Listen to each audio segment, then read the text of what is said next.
1 week from tonight, the national championship will be decided.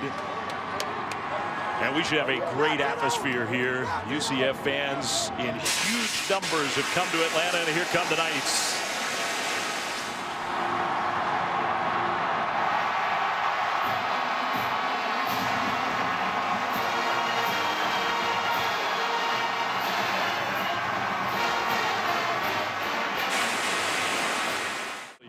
Coach Frost, before you ran out onto this field for the final time with this group, what was your message to them?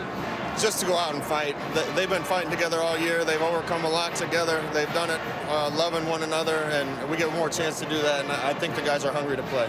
Once we kick off, what will you be watching to see how they absorb and react to that initial wave of physicality from Auburn? Yeah, I think we're going to have to handle the first wave. I told them that. You know, we need to be able to hold up front on both sides of football. If we can, this can be a really good game. Scott, thank you.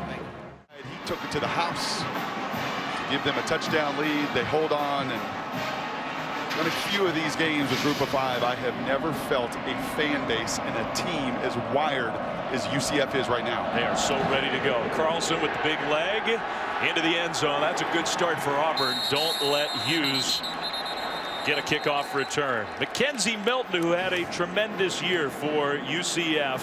Milton, who was under-recruited coming out of the state of Hawaii, youngest of 4 boys, lots of sports in that family growing up. He loved Marcus Mariota. In high school, he was 5'11", 160 pounds. He's not a lot bigger now. Scott Frost first found him at a quarterback camp event when he was still with Oregon.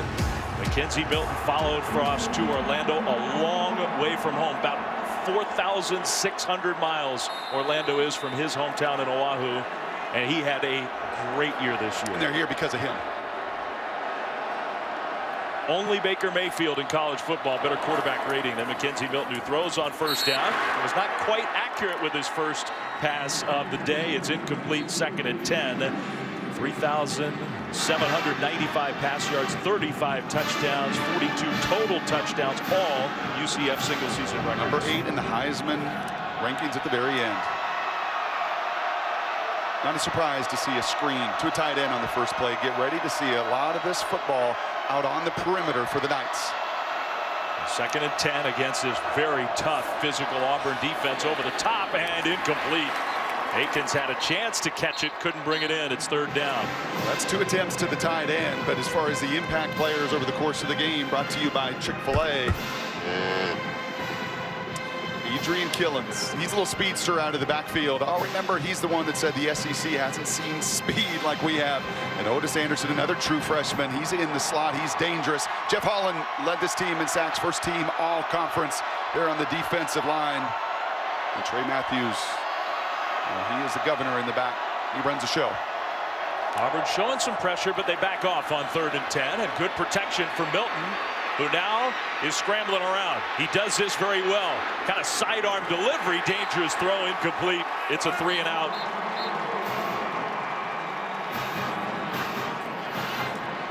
Sidearm delivery is exactly right.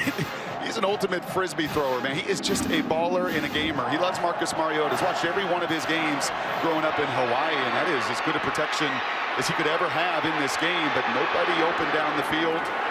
Even Steele playing some zone coverage there, nowhere for the slinger to put that one on somebody. Mac Loudermilk is the punter. Stephen Roberts back to receive. UCF commits a penalty, getting lined up for the punt. Offense, number 23, 5-yard penalty. It's 4th down. Little nervous energy. Milton completes about 70% of his passes. That first one he hits 99 out of 100 times. That little screen pass. Never been on this stage, never been in this moment. The team they're facing sure has. And you heard Scott Frost talking to Allison just a few minutes ago before kickoff about surviving the early parts of this game, just being in the game, and then he thinks his guys have a great chance. The pressure on the punt, but Loudermilk got it off. No fair catch, returnable. There is a penalty flag on the field. That speed and a huge block on the corner. The return out to the 43. We'll see about the penalty. I think it's against Auburn and against Loudermilk. This may be a huge swing. The punter sure thinks so. He's big boy, Mac Loudermilk. Running into the kicker. Receiving team, 5-yard penalty from the previous spot. It's 4th down. So not the personal foul penalty, which would have been much different, just a running into the kicker. And the other bummer of not getting any yardage on that first possession. That's a good sell job. Yeah, that was definitely a running into the kicker, not a personal foul penalty, despite the celebrations of Mac Loudermilk. Well, after the return, UCF, they're going to kick it again.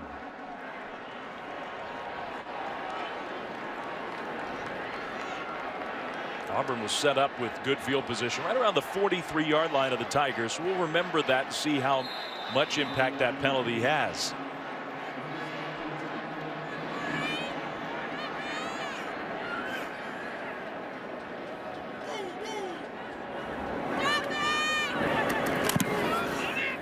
Kind of a line drive style punt that's going to hit the turf and work out very well for the Knights. Down back at the 22. That's a 20-21 yard difference with that running into the kicker penalty. Year of eligibility, and he's had a very fine first year with Auburn. And play fake on the first play of the game. Stidham was trying to go downfield. Instead, he goes down to the turf. A sack for UCF. And how about this statement in the first 2-3 minutes of it? Good protection for UCF, and a wonderful line stunt here in action. Better coverage down the field. Very few spots there for Stidham to go sticky in the coverage. This UCF team said enough of this conversation about the line of scrimmage. We can play tug of war too. Kerryon Johnson is in the backfield. He is healthy, and that's a difference maker for Auburn. Instead, they swing it out to the left side with a blocker in front, but well tackled in the open field for a short gain. Eli Stove with the catch. But Kyle Gibson, heck of a tackle. This place is buzzing. Big time. And if the offense had some nerves so far, and it's 2 plays, but the defense looks ready to go.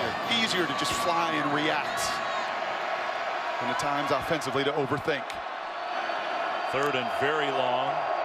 UCF making some last-minute changes to their alignment.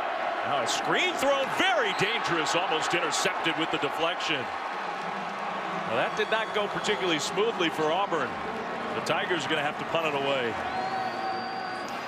And Shaquem was all over it. Shaquem Griffin, who you're going to see throughout the course of this game. Just marvel at what he does. Watching the last couple days of practice, and you see 18 fly into your screen right there.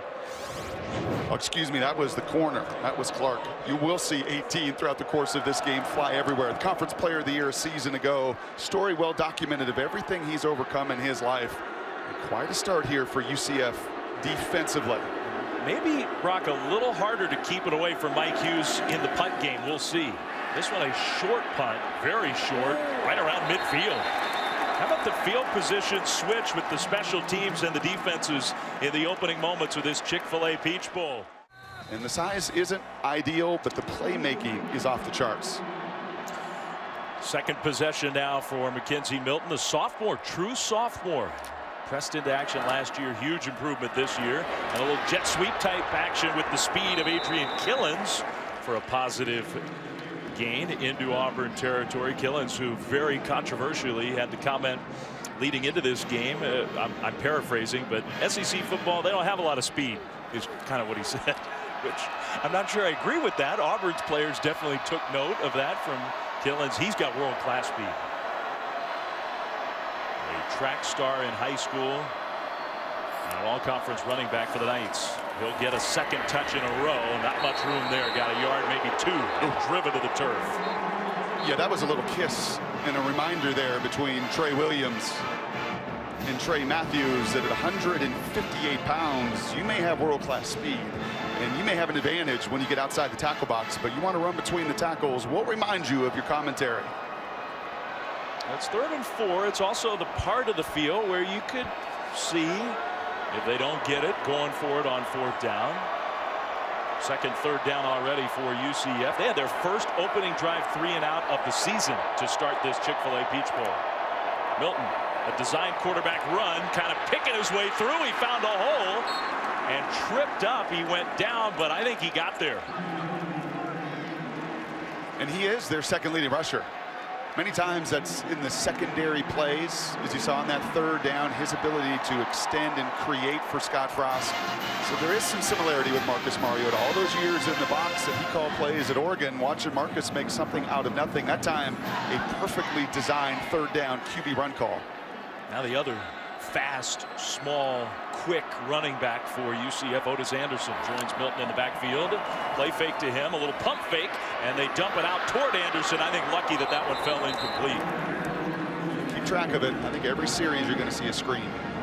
So on the very first play of the game to the tight end, that one a little more traditional, and that doesn't surprise Kevin Steele. He knows exactly what's in the game plan for Scott Frost. When you've got some size disadvantages at the point of attack, create and you move. You can see with Kevin, he's terribly shocked by that screen call. He used to be more emotional. He told us how he has worked over the years. He's a great coach and had a great year. He has worked over the years to be more even-keeled during games, and he is definitely that now.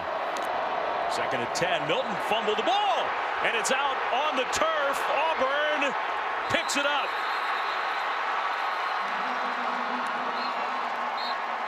Ultimately, Deshaun Davis, the guy who came away with it. Milton just dropped the snap. Couple missed screens. Those are just gimmies in the system. And this time, maybe the eyes looking at the different defensive packages that Auburn's going to throw. And I don't think Scott Frost had any concern about his quarterback coming in. Maybe a little bit off the hip, but that's when you could just see his eyes.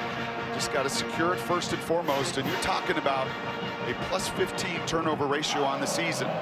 One of the very best in all of college football. Part of the reason UCF is here, Auburn just +1 on their side, and now totally flipping that field position. And I tell you what, you watch that replay, he was standing, now he was down initially, but the ball was sitting there on the field. He stood up, scooped it up, and started running. Auburn's going to snap the ball. It's not going to matter. That one, I'm not sure it should have been blown dead. Kerryon Johnson will get his first carry. I don't know about that one. That feels like a break for UCF.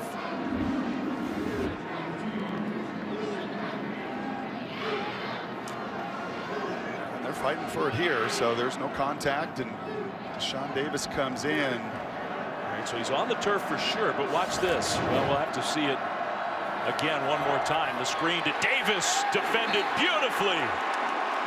And there's the guy you're talking about, Shaquem Griffin. Devell Clark also in there as well. Clark from his defensive back spot.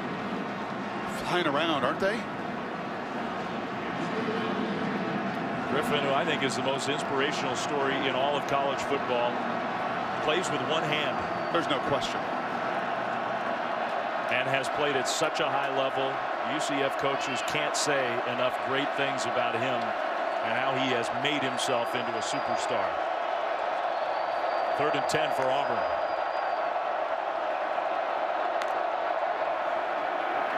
Griffin backed off with the pressure. Now Stidham dancing around, trying to look downfield, and hits his man. What a throw and catch for an Auburn first down. That's Nate Craig Myers. A little improv from Jarrett Stidham. Big time.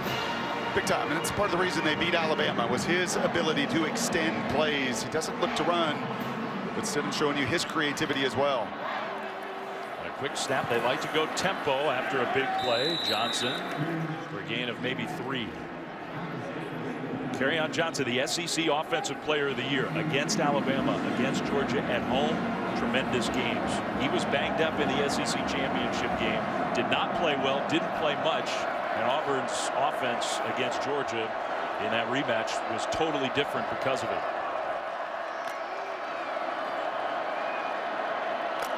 Second and 7. Stidham with all kinds of time. Now on the move again. Throws right along the sideline. Another completion. One broken tackle to Darius Slayton. That's an Auburn first down. This will be one of the challenges for UCF today, to just simply rush 4 and really get to Jarrett Stidham. It's now a couple opportunities where he gets outside the normal framework and timing of the play. And as I said, late in the season, man, did he ever grow in that facet of his game. First down. Johnson Tried that little shuffle cut. He likes doing that. Took a pretty big hit. Stumbled forward, though, to get some positive yardage. Yeah, he loves Le'Veon Bell. It's the guy that he watches an awful lot. And like Stidham, you felt his confidence grow throughout and over the course of the season. Same thing for the SEC Player of the Year and carry on.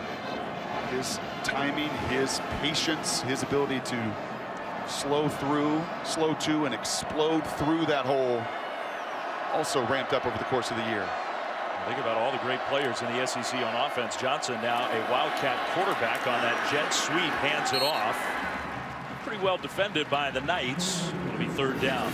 Eli Stove got the ball. This is an awfully big 3rd down here in the red zone. Scott Frost says just keep it within arm's length, and a nice tackle there by Jasinski, the leading tackler for UCF. Keep it in arm's length. Put the pressure on Auburn. Weather this storm here, the sudden change with the fumble, and you hold Auburn to a field goal. That will be a win for the head coach. Auburn did bring in an extra offensive lineman for this 3rd and 4. It looks like Bailey Sharp, number 66, big tight end, essentially. Play fake. Stidham throwing back across the field, incomplete. There was good coverage there. In fact, they were trying to throw it to Bailey Sharp. Yeah, UCF having none of that. Yeah, we've called Clark's name a number of times, the corner there, number 14, and you're not going to fool Griffin. He has seen way too much football. That play works, and we've seen it work for Auburn through the years. Trying to get an undisciplined team on the other side of the ball. Not this 12-0 UCF team. Well, the special teams, these 3 playing their final game, each of them, and together they have handled every kick for years for Auburn. Snapper, holder, and one of the best place kickers in the country, Daniel Carlson. Chip shot for him, 25 yards. Good snap, good hold, good kick. What's new? So Auburn got the turnover. They move the ball into the red zone. They kick a field goal. Okay, but that could have, maybe should have been a touchdown for the Tigers. About midway through the 1st quarter, UCF's offense has not gotten going yet, and Mackenzie Milton 0 for 4 and has fumbled the ball away. Mike Hughes, this one is returnable for Hughes. Kind of picking his way through the traffic, could not even get back to the 20, or got right there. Well, this is just the beginning today. If you're a college football fan, today is the day. 5 Eastern from Pasadena, the greatest setting in the sport, the Rose Bowl, Oklahoma, Georgia. That's playoff semifinal number 1. And then, of course, part 3, Clemson, Alabama from the All-State Sugar Bowl, 8:45 Eastern tonight. Both games will stream live on the app. A wonderful clash in styles that will follow us in a very similar way that Oklahoma wants to play fast and out on the perimeter. Now they're dominant up front, too. It's why they're there. And a Georgia that wants to play keep away on their side. Yeah, you watch this game, you kind of think of Mackenzie Milton as a Baker Mayfield type of quarterback. Milton needs a completion, and he gets one. That's his first of the game to Frederick Nelson, the sophomore from Miami. You can see how dominant, in fact, Oklahoma, as you see, number 1 in America at scoring points, 13 a game for UCF. And Auburn very good on the other side, just a field goal per quarter on average this season. So this has been a fast-starting UCF offense, typically. Fast-starting, fast-finishing, number 1 scoring offense in college football, the only undefeated team in the country. Trying to stay that way, down 3-0. On 2nd down, Milton, that one, he had a wide-open target, Otis Anderson, and he just missed him. Yeah, this is not what you saw the last couple weeks. You can see just there a little body language from Mackenzie. Like, gosh, these are gimmies. I don't miss these. Against Memphis, he did not miss a throw in the entire first half, and they were a lot more difficult than these flat routes and these screen passes. Got to take a breath and got to settle down, and Scott Frost will continue to give him high percentage throws.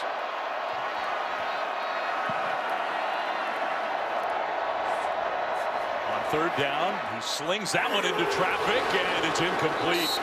Trying to hit Snelson again. The Auburn defense was right there. I have so much respect for Kevin Steele. He's done this so long. That's enough of a pocket, and once again, you see that little slingshot throw, but there was no intimidation and no fear from the defensive coordinator. He knows, Kevin Steele does, what he's got from a speed perspective there, and a wonderful play by Jeremiah Denson in the flat.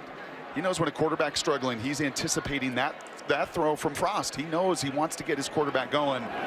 The nickelback Denson all over it. Think about the guys Kevin Steele has coached with, from Johnny Majors, Bobby Bowden, Nick Saban, Tom Osborne, Les Miles.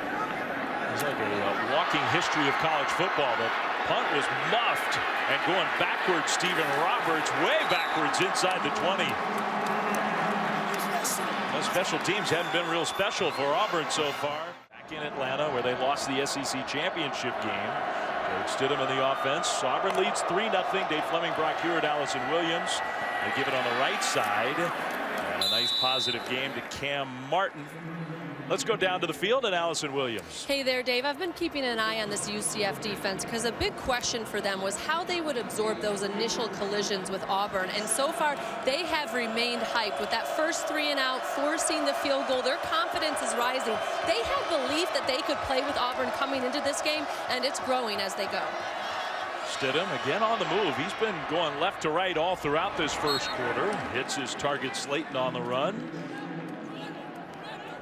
Short of the first down mark. That's because that initial progression, that first read, Gus Malzahn and his system there with Chip Lindsey tries to build up those first reads. They've been taken away. The benefit of having a month, and watch the quick snap here right out of the quick huddle.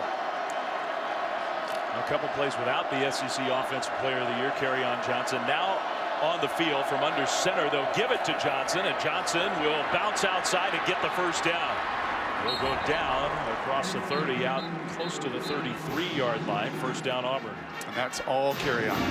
Pretty representative there of why he was a Conference Player of the Year. Stopped right there at the point of attack on the power play. He's got the vision and the patience to get it done. And they'll hand it off to Johnson, this time into the open field, and gets tripped up. Hits the turf. The ball comes out. He was down. Mike Hughes saved what could have been an even bigger gain, and who knows, maybe a touchdown. Go with the quick tempo again and give it right back to their star running back. Close to midfield, stopped short, gain of 3. This is a little of the concern if you're UCF. You don't have as much depth in your front defensively. You do not want to get into a game where Auburn starts to pick their tempo up and just runs it right at you. You'd much rather see them try to spray it all over the field. But one other thing to keep a little eye on is watch the depth relationship quarterback and running back. This time Stidham rushes up again under center, fakes that end around. Stidham slips and goes down. That was set up, I think, for a deep ball, and Stidham was a good deep ball thrower, just didn't have an open target. It sure was, and again, that's the discipline in the back end of this UCF defense. Not overwhelming, but they're very sound in what they do.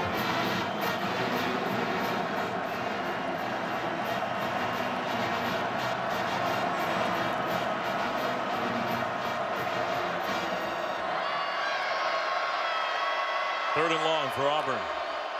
And a false start. That was Austin Golson, the left tackle. False start.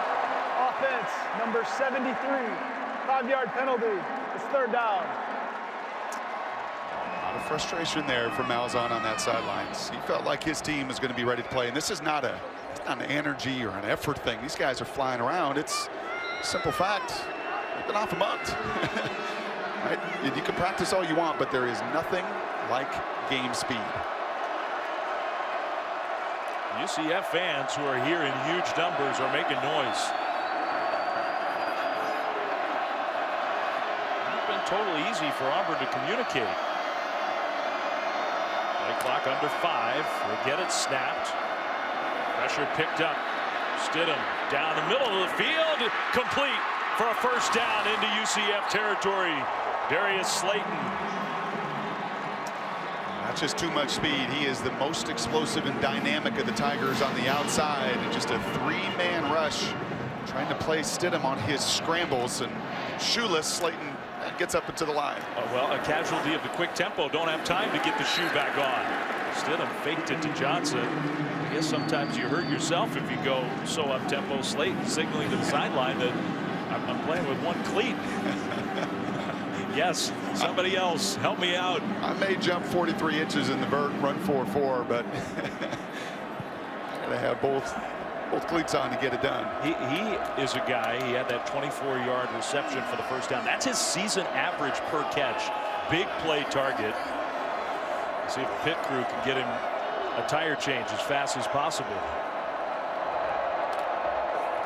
2nd and 11. Pressure comes. Stidham on the move. He does have athleticism. Got a couple of yards. Avoided the sack. And Shaquem Griffin thinking he should have had him. He is so elusive. 5.5 sacks, the leader. Look at him. Look at him duck underneath that block from Golson. He is undersized, but there is nobody that plays harder in college football. Nobody. And that's not hyperbole. That's watching the game tape. That's hearing from the coaches. Remarkable story. Another 3rd and long for Auburn. Just converted one a moment ago. Stidham will convert another one. That's a catch and an Auburn first down. That's Marquise McLean, and he's in there for Slayton. And this is just a well-timed little outbreaking comeback route. Put right in the spot where Stidham wants it. Well, Slayton got the cleat back on. He's back in the game. Third down conversion for Auburn on this drive alone. This will be the 11th play of the drive. This will be a run more than likely. Johnson in the backfield. Tigers already with a 3-0 lead. Johnson tried to get away, could not do it. He goes backwards. Rod, part of that defensive line, they have some size and strength up front. UCF does. There's just a couple little interesting tells, and I told you about the alignment there with the quarterback earlier. And when the quarterback and running back are flat like this, you're going to get a pass 9 out of 10 times. When he's deeper, it goes the other way. Play fake. Stidham slips again. Wow. He's having a hard time with the footing. You would think they just played on this field their last game. That was a few weeks ago, but he is not prepared for this turf, it doesn't look like. I don't think he was prepared for 310 in his face either, and Tristan Hill. Maybe that's the biggest issue. It's already the 3rd sack for UCF in this first quarter. Final seconds of the quarter, Auburn's going to let him wind off. It's a group of 21 on the entire season, 92nd in the country with sacks. How about that? Just as we figured it would go, the UCF defense leading the way. The Tigers, 7th ranked team in the country against undefeated number 12 UCF. With a 3-0 lead, they have converted 3rd and longs on this drive. Setting up a screen. They get it to Slayton, but that one was read well. Slayton gets into long field goal range. Remember, Auburn's got a field goal kicker who's got tremendous range and leg strength, and that's what Auburn's going to do, try a long field goal. Yeah, Carlson 13-20 in his career, 50+. Had a 25-yarder to give Auburn the first points of this Chick-fil-A Peach Bowl. Now the senior kicking for the final time in that Auburn uniform. He's been a weapon for 4 years in a row. 53-yard try on the turf indoors. Kick is up, and it is pushed. No good. Back here in Atlanta, where Auburn leads UCF 3-0 early in the second quarter of this Chick-fil-A Peach Bowl. Part of the intrigue of this game, Scott Frost coaching his final game with UCF off to Nebraska, and the Knights have hired a new coach, and he's with us here. Dave Fleming, Brock Hewitt, and Josh Heupel. Congratulations, Josh, on your new job, coming from Missouri, offensive coordinator. Heck of a couple of years with the Tigers in the SEC. Watching another Tigers SEC team take on your new program. Congratulations. Well, thank you so much. Excited to be here, and it's been a great week of festivities here, and obviously a fast month for me. What's been the challenge for you? Because look, this staff has been in place here. They've been kind of going back and forth, Lincoln to Orlando. What have you been able to do this last month? Well, you're trying to balance a couple different things.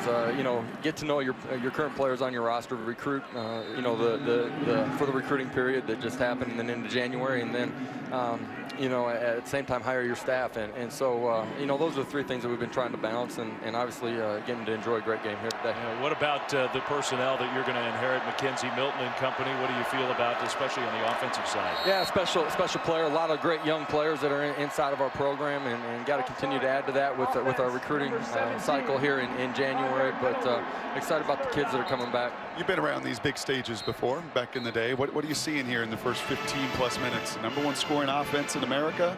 Having a tough time getting it going. Yeah, obviously Auburn's great on the defensive side of the ball. They cause problems on the up front with their big physical fast guys that can get to the quarterback, and you know, great skill players on the outside. But sometimes in a bowl game scenario, I think your offense has to find itself and get itself in rhythm after a long layoff as well. That was a big penalty. Milton, who can run, will get the first down, diving out toward midfield.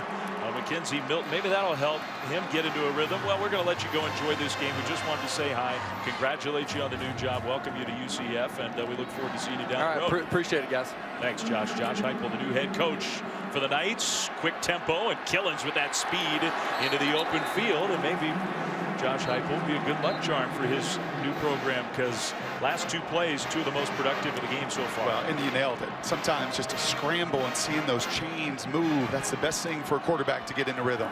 Play fake. Milton throws on the run, and that's his best delivery for a first down. Upfield inside the Auburn 40. Frederick Nelson had a big American Conference Championship game against Memphis. They want to go fast, but this is another shoe problem. Got to get the cleat tied. Milton tied it as fast as he could. Now he's ready to go. Another play action. Downfield, incomplete. Trying to hit Marlon Williams, the true freshman from Mobile, Alabama. And the true freshman there may have seen that single safety and just slowed down a tad. Milton does not miss many of those shots. They're 70% on the season. Conference Player of the Year. He's putting together his best drive, and this is exactly the rhythm that Heupel was talking about, that it can take a little bit of time after a layoff. 2nd and 10.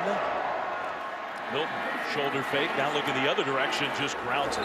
He had a target. Now a penalty flag is thrown, and I wonder whether Otis Anderson was just flat out tackled by the defense. If Scott Frost is upset, there was a receiver right there. You can't call it intentional grounding, can you? No, he certainly was throwing that screen. That's now the 4th different screen, and Scott Frost given an earful. I think exactly to your point. Wow, it looked to me Otis Anderson was on the ground, but it looked like he was right there.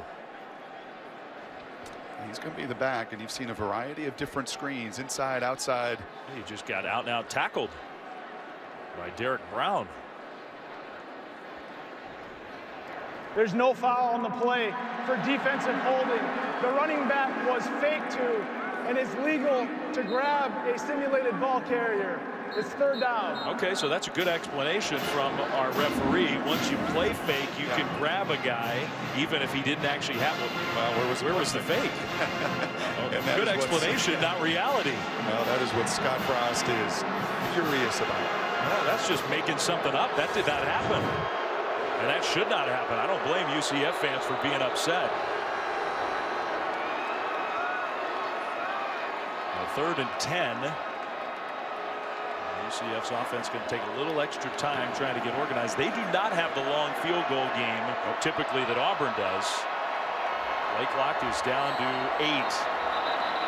Still not set, and UCF, with all the emotion, I think, of that call, they have to call the timeout. That explanation, yes. Maybe not a bad no call. 3rd and 10. Milton, design run with a blocker out in front. Milton's going to get the first down and more. Down the sideline inside the 20.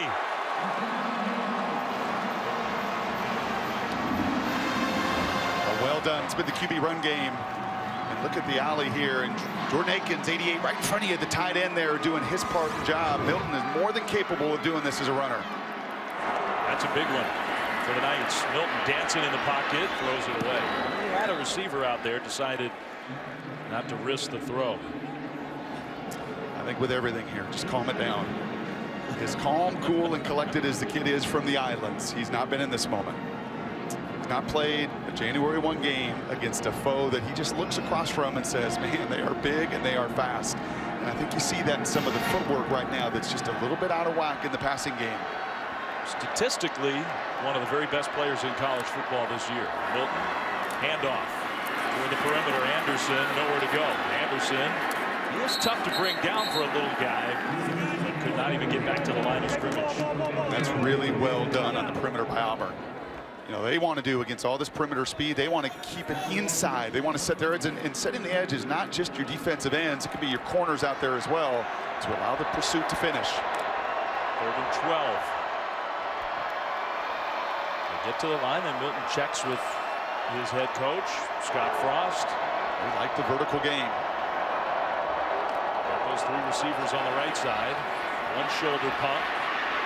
Milton going the wrong way. And again, he's just got to throw it away. Well defended by Auburn. Got to try a little double move there.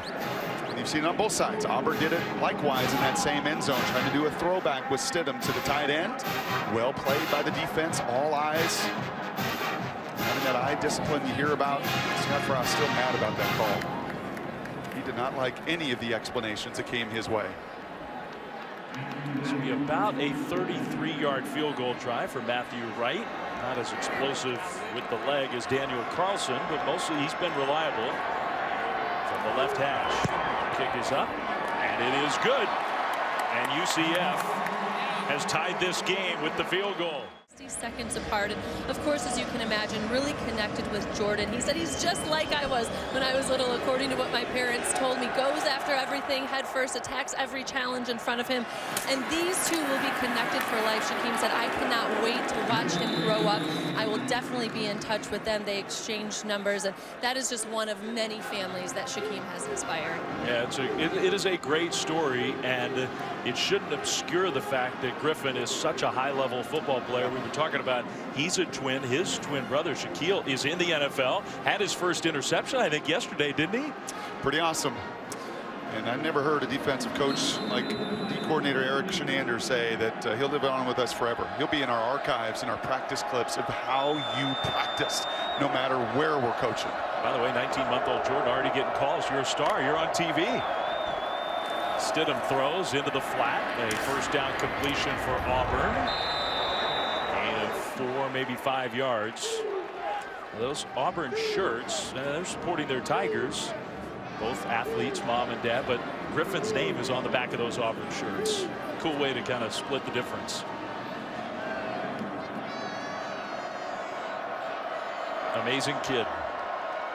And I think he's going to get a chance to play in the NFL. Jet sweep, the cut upfield, a broken tackle, and that will get Auburn the first down. Eli Stove, that was tough running from Stove because he was going down for a loss. Yeah, he runs right through the tackle of Mike Hughes. You just do not see this very much. Trying to likewise get on the perimeter, and that's the tackle that UCF has made today. Just not on that snap. Kerryon Johnson hurdling one defender up and over across midfield. Gets 7 yards. And this should feature the run. I mean, this is a game where you have got to win this game if you're Auburn in the 3rd and 4th quarter by wearing down this group that doesn't have the depth of personnel that you do. And I love the commitment here. Run, run, run. Do not allow UCF any momentum in life in this building. Under 10 minutes to go, first half. That was a botched play from the start, of the ball's out. Scooped up by UCF with a block down the sideline. Trey Neal.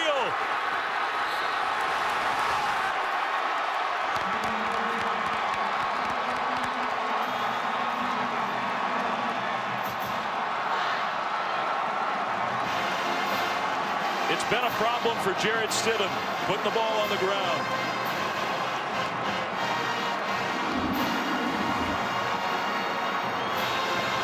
Sixth lost fumble of the season. More fumbles than interceptions. And Dave, eventually you get to plus 15 on the season for a reason. It will play itself out.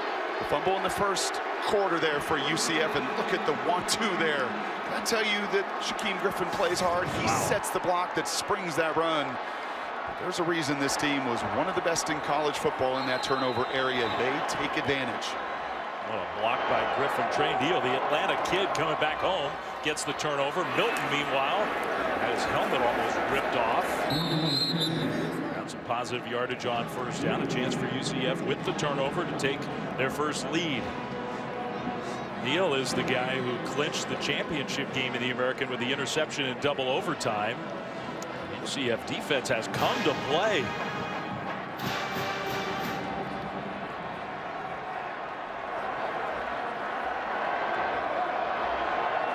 Tillins in the backfield alongside Milton.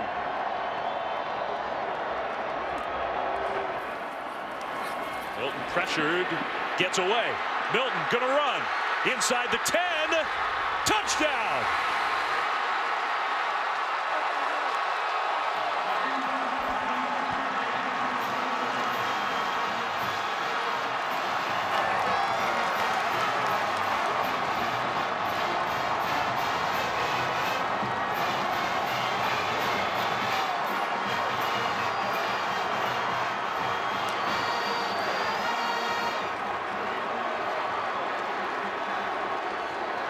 Didn't take them long to turn that turnover into their first trip to the end zone in this game. Auburn fans are worried.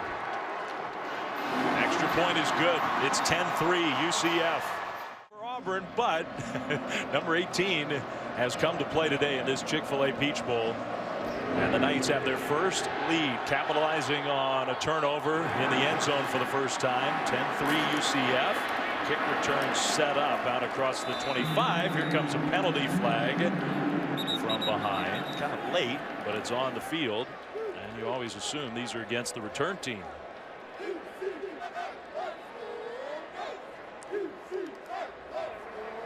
During the return, illegal block in the back. Receiving team, number 24, 10-yard penalty from the spot of the foul.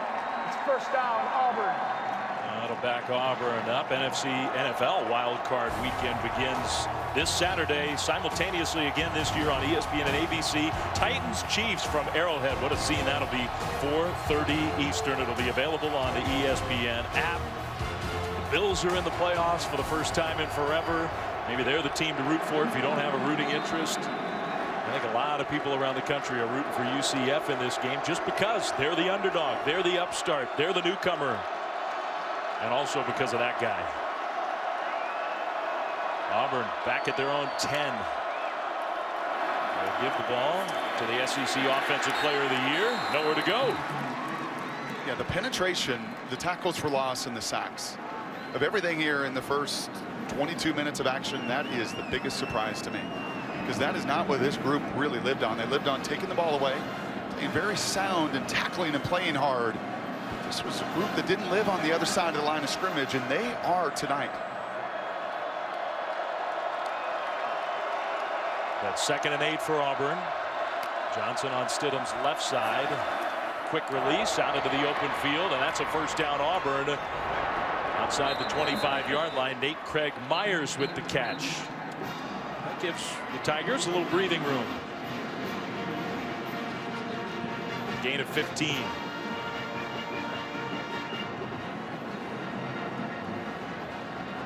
Stidham's 10 of 12, 94 yards. Johnson gets the ball from Stidham.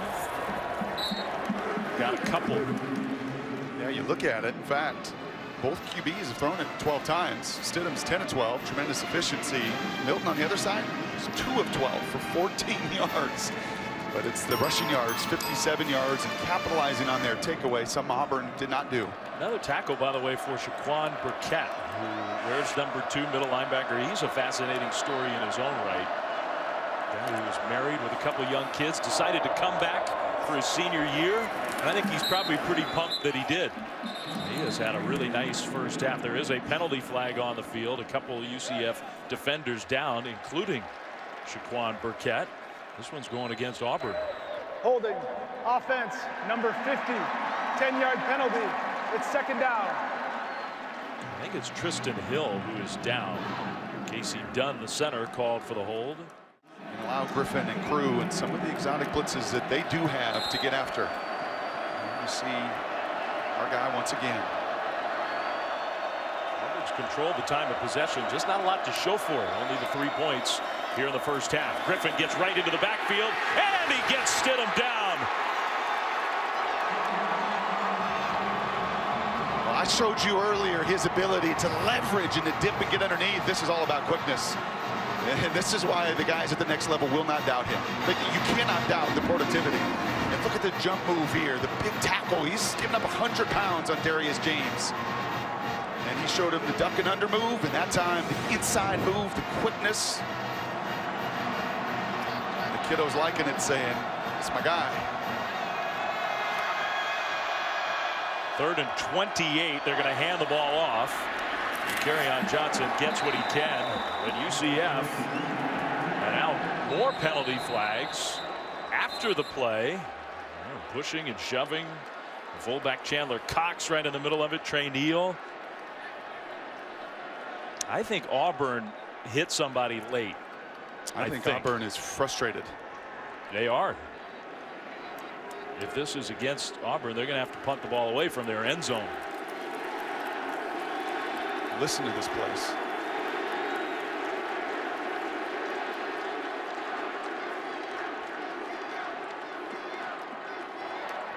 After the play was over, personal foul, unnecessary roughness, offense, number 27, half the distance to the goal, it'll be 4th down.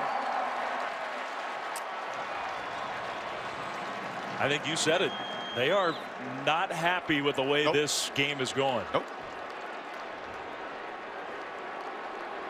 And I don't see this as a feeling of, oh, they didn't show up to play. Oh, they're just disappointed. I see it a difference of 18 in crew playing with their hair on fire, which is exactly what they have done and sustained it over the course of this season. Remember, Mike Hughes may be the most dangerous return man in the country. He is standing at midfield for UCF. And Aiden Marshall and Auburn going to have to punt it from the end zone.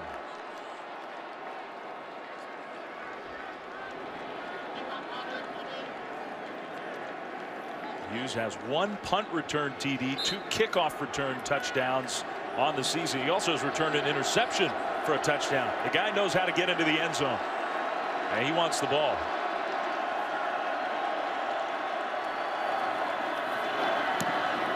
That one a very high kick. Hughes will have to signal fair catch.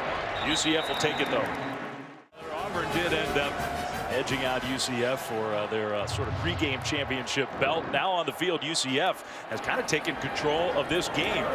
1st down after the punt and the fair catch right near midfield. Otis Anderson with the carry for a couple of yards.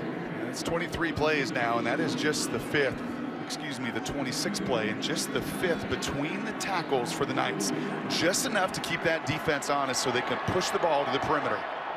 Mackenzie Milton, who's been getting it done on the ground, fakes that little fly sweep. He wants to go deep across the middle, and he has it knocked away. Marlon Williams had his hands on it. Good play by Stephen Roberts.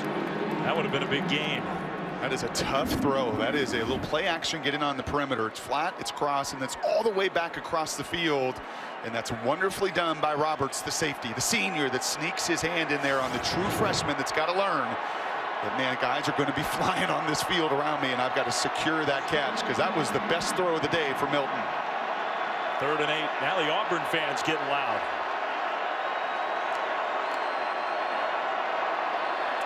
Zone look here defensively for Auburn. Plenty of time on the play clock. Showing a 4-man rush. They'll bring 4. Milton in the pocket. He has a man wide open, and he couldn't hit Anderson. That was a touchdown. He was wide open and just a little too far. Yeah, that says it all. The first one, the 1st down shot, Williams has got to come down with it to make a play. And this one, you've just got to have enough patience. Look at the protection. I mean, that is ideal protection. Your guys are giving you time, and that's the matchup they wanted. They wanted Otis Anderson on the 2nd level against those linebackers. And just a tad more air in this building would erupt. And you're looking at 17-3, and instead Auburn finds a way to dodge a bullet. Circle that one. Yep. That feels like a big moment in this game. Loudermilk trying to pin Auburn deep. Was not going to pin him that deep inside the 20, but at about the 16. There is a penalty flag back near where the ball was snapped. And late in the year against UCF and Memphis, I am telling you, there were not 3 of those misses in those 2 games combined. But it's just a different environment, different speed. Holding, receiving team, number 79, half the distance from where the kick was caught. It's first down, Auburn. Well, in this phase of the game is killing Gus Malzahn. Killing him. I mean, from running into the punter, which was a 21-yard penalty, to a ball that's bouncing, to multiple penalties now in this phase of it. All those hidden yards you always hear about in this phase of the game. Auburn's losing that in a big way. That's a hold on a pooch punt fair catch where guys are sort of jogging down the field. That's just an unforced error, and it's going to pin Auburn back inside the 10 and around the 8-yard line. Right around 5 minutes to go, first half. The UCF defense has played so well. How long can they hold up against the speed and the talent of the Auburn offense? Kerryon Johnson leaves the backfield, so Jared Stidham's all alone. You do have to cover him. He's a good receiver out of the backfield on first down. Stidham didn't have his first option. He checks down to the fullback Chandler Cox, who doesn't touch the ball very often, but he hangs on for the completion. Let's go down to Allison. Jared Stidham told me he likes to keep things loose. That's what he was trying to do here on the sideline, walking up and down the offensive bench area, telling guys, we're good, keep your composure. A couple points for the offensive line from O-line coach Herb Hand. Some adjustments to how they need to approach number 18, make sure they keep him running up the field. And he told them, we are killing ourselves. Play like you're capable of. Hand off, and Shaquem Griffin got in on that tackle to stop Kerryon Johnson short of the first down. It'll be 3rd and short. He does it all. He's not just a pure pass rusher.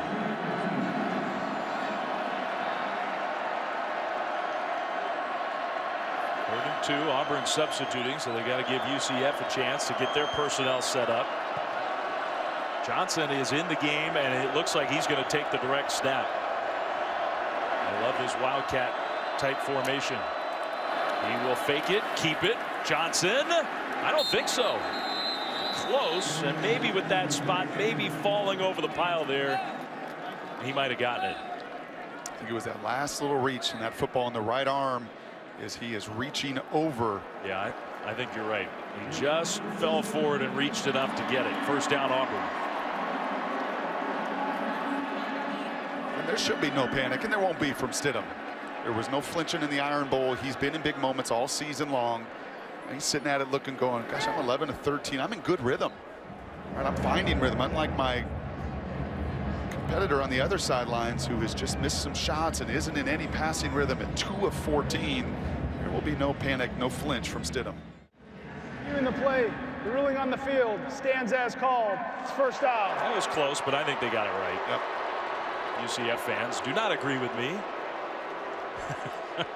That guy does not agree with me. He will be taking all of his staff with him to Lincoln, Nebraska. They're all going. That doesn't happen in college football. The final game for that group of coaches with this special group of players. Stidham on the run, throws. Nice accurate throw with the big hit on the other end. Devell Clark, the sophomore's having a heck of a game. They're picking on him, and that's what happens when you play opposite of Mike Hughes. Corner on the bottom plays so much press coverage. They like to typically go away from him. Clark doing his part. Johnson stutter step, squirted through, and got stopped close. I think the spot is going to give him the first down.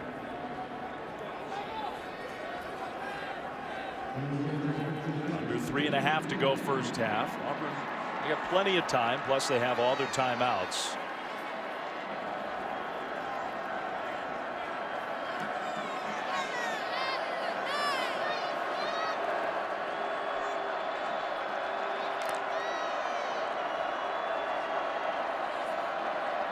But they are being pretty deliberate here inside that 4-minute offense. Swing that one out right side. Cut back middle by Ryan Davis, the leading pass catcher. In fact, he set an Auburn record 76 catches this year for Ryan Davis. I've made this point a couple times, and every time Jared's gone under center, but just watch this depth between QB and running back. Okay, and when they're 1.5 yards or so, it's been about 100% run, and that is something that UCF is absolutely playing to. So this would be a run, wouldn't it? And they're going to just bust that tendency for the first time. Davis broke a tackle and gets a first down. So that is a tendency buster right there. It is something because of the patience for Gus Malzahn and Carrion and everything they do in their game. That is a tendency that UCF had coming into this game, the depth of that running back. Like right there. This time they do hand it off to midfield. And what does that mean? That means those linebackers are keyed in. That means something that they're all pointing out, and they're not going to say it out loud, and they're not going to tell the other side that they're seeing it and feeling it. But it's absolutely been a tendency of theirs they've studied, and now when they're closer together, this has shown much more pass over the course of the season and the plan coming in. UCF got some subs on the field. Second down and about 4. Clock continues to roll. They're under 2 minutes now. Getting closer to field goal range, but if they want a chance at the end zone, maybe need a little more urgency. Davis tripped up. There's Mike Hughes. And he's good.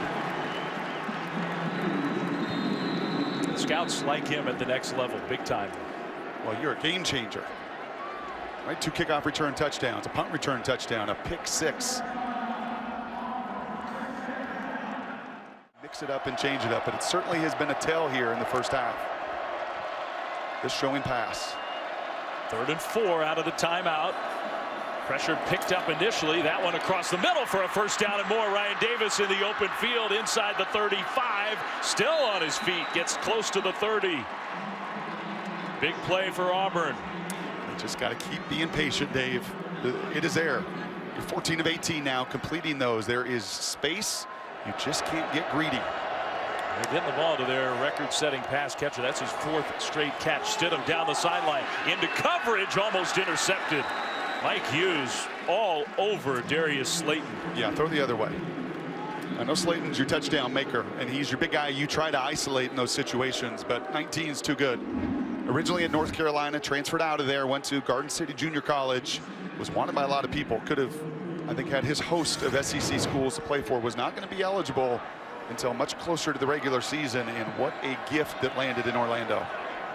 Well, it's been an impressive drive, but you saw those numbers. They've already run 11 plays, almost 4 minutes off the clock. Maybe it'll all work out for them, but a minute 12 left and still needing 31 yards if they want to get in the end zone. Another little slant, flags on the field. Inside the 25 for a positive gain if the play stands. We'll see. Eli Stove with the catch. The way Gus Malzahn is reacting, I think he thinks it's against his Tigers. It would be number 7 already in this first half if it is. Auburn's offensive lineman, though, pointing the other way. We'll see. You could read the lips. If it's 1st and 5, where would the ball be?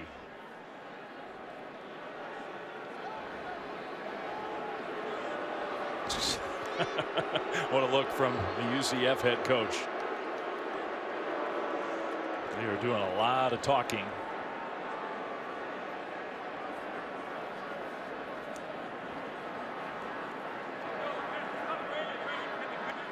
Oh, got to get it right. Okay, we were almost ready. You can hear the microphone. Brandon, no, wait.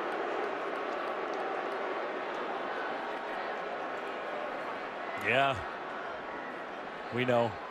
Sometimes it takes a while. They want to get it right, too.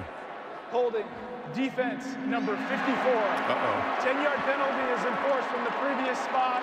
The penalty results in a first down. So from the previous spot, you take the 10 yards and the first down. And that's pretty significant penalty. And now Auburn with the 2 timeouts with time now that they're at the 20. That's a big nose tackle right there. He grabbed him on the jersey. Yeah. The defensive lineman did. I think there was a kind of a grab on the other D-line that Scott Frost probably still has somewhere in his mind from this first half as well. So 1st and 10 Auburn. Kerryon Johnson in the backfield. Stidham throws. That one was deflected. Incomplete. Tipped at the line trying to hit Will Hastings. Savon Lowry got up and got a hand on the ball. You got to get 7 here if you're Auburn. Right, you're going to get the ball to begin the second half. UCF wanted it. They wanted to start with their offense.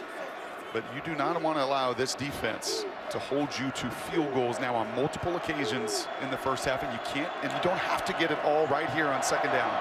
Anytime, timeouts. Long drive. They started on their own 9-yard line, Auburn did.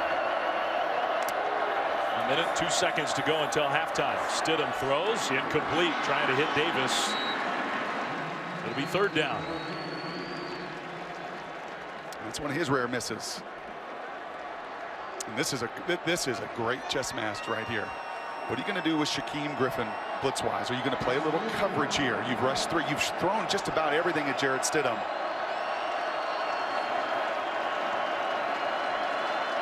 There's number 18, as Allison reported. Big conversation on that sidelines to figure out where that difference maker is. He almost like he tries to hide before the play starts. Out on the right side, just a pure pass rush from him, and he and his teammates get there. Back to the 30. That is their 5th sack of the first half. Timeout. UCF calls the timeout, which is interesting with 50 seconds left.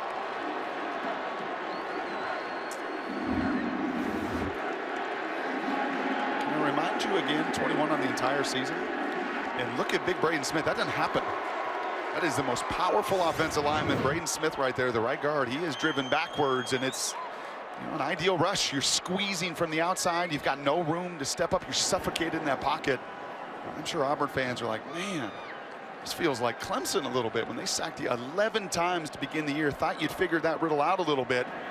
And I certainly did not anticipate the Knights being able to really impose their will from a pass rush standpoint, something they've not done largely all season long. Daniel Carlson will be out to try his 3rd field goal of this first half. He's 1 for 2, missed one from 53. This one 47 yards, middle of the field. You expect him to make these with his leg and accuracy.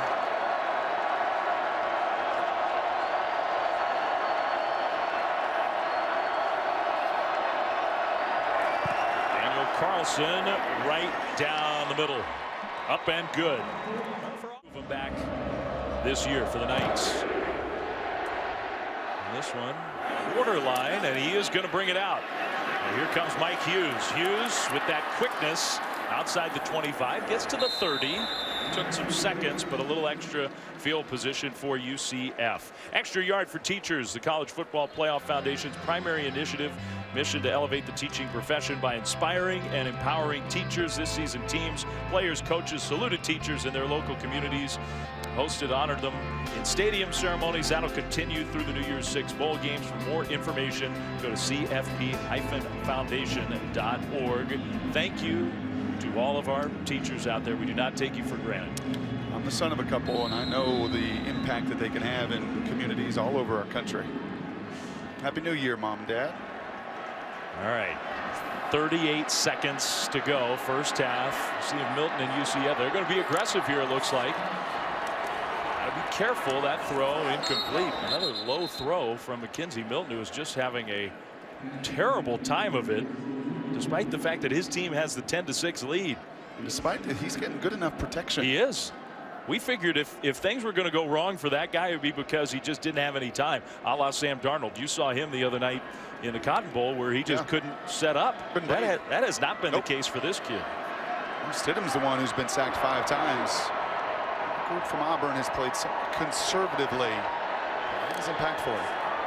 Milton back to pass, steps up. It kind of opens up in front of him. Mackenzie Milton with that speed will get close to midfield, pushed out at the 45. That stops the clock, saves those timeouts.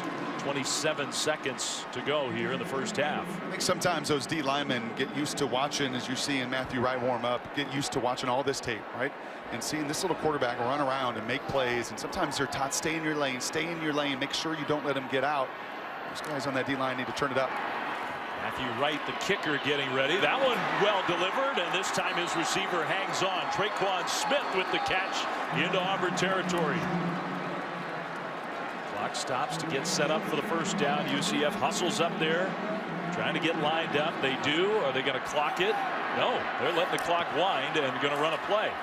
Pressure comes, throw over the middle, incomplete. I don't know if the tight end saw the ball. Jordan Akins. No, I don't think he did. I think he was looking for a little penalty there, and that was one of the first times Kevin Steele has really heated that pocket up. He's not had to on Milton. Well, Mackenzie has escaped a few times from that pocket. But not a whole lot of blitzing, and Kevin Steele does not want to blitz this group. He does not want to leave those little guys out in some space in one-on-one matchups on safeties and linebackers. 2nd and 10. That one was costly. That cost UCF almost 10 seconds, and it was incomplete on the back end. Milton in the pocket, going to run again. Milton, can he squirt through? Diving forward, takes a hit inside the 30. They're going to spot him down at about the 29-yard line. Scott Frost rushed out onto the field to take a timeout. Disaster. But he's compensated by rushing 7 times for 83 yards and given his opportunity and given his team and the offense an opportunity here with a field goal before half. With no timeouts, just can't risk another play. So this will be a 45-yard try for Matthew Wright, his long this year, 47. This kick is on the way, and it is good. How about that? UCF, remember, they used a timeout on defense when Auburn was in scoring position on the other end to give themselves a chance, and that worked out pretty well. The final play of the first half is 3 points for the undefeated Knights. Whatever it takes. They've been sacked 5 times. They have not had any explosive plays. They've not played their style of ball at all, and yet they're down 7.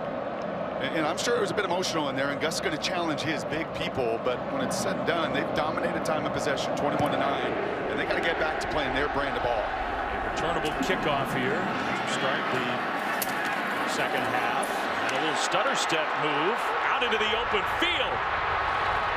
Along the left sideline, Auburn with the big play in special teams. Noah Igbenegini, the freshman. That's a start for the Tigers. And you could hear it from the first crack of that helmet on that block. That set the whole tone. That was the initial lane right there, and then the hesitation. You see Carrion do that as a running back. He will just slide into that crease, and there you see some of the playmaking. And a game-changing, explosive play that this team and this environment and I think this fan base sitting here really needs. 71-yard kick return. The special teams has been a disaster for Auburn in this game until now. A first down for Jared Stidham and the Auburn offense in a great spot to start the half. Kerryon Johnson goes down at the line of scrimmage. Guess who? It's just, it is so cool to watch this guy. And I'll tell you, obviously, that's Shaquem Griffin. And to hear the defensive coordinator yesterday say to us, he'll live on with us forever. Yeah, we're going to move on to Nebraska. The whole staff is. But we have so many practice clips in our archives that we carry with us and we will carry forward. And to hear them say, we will never, ever have a practice player like Griffin, that resonates. Not have never, will never. There will never be another guy like this. Second down and long. Griffin rushing the passer. Stidham, touchdown. A penalty flag thrown, but Will Hastings hangs on. And maybe targeting at the end of that play. But he hung on to the football, and Auburn is in the end zone for the first time today. A little Milton-esque, buying a little bit of time, having the eyes up, and you see it right in front of him. Hastings coming down the field. Yes, I think there's no doubt they're going to take another look at it. The concentration, Hastings takes his eyes off for just a moment to protect himself from the contact there and secure the touchdown. The play is a touchdown. During the play, personal foul, targeting, defense number 23. The ruling of targeting is under review. Defensive player some latitude. There were 2 aspects of the play to review. The ruling on the field that the receiver stayed in bounds stands as called. The play results in a touchdown. There is no foul for targeting. Good. Number 23 is in the game. Good. So now you got cheering, booing, booing, cheering. And nobody knows what to do.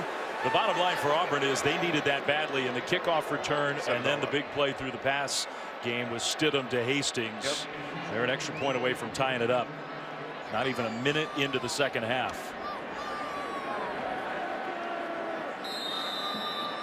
That was a big time play on both ends.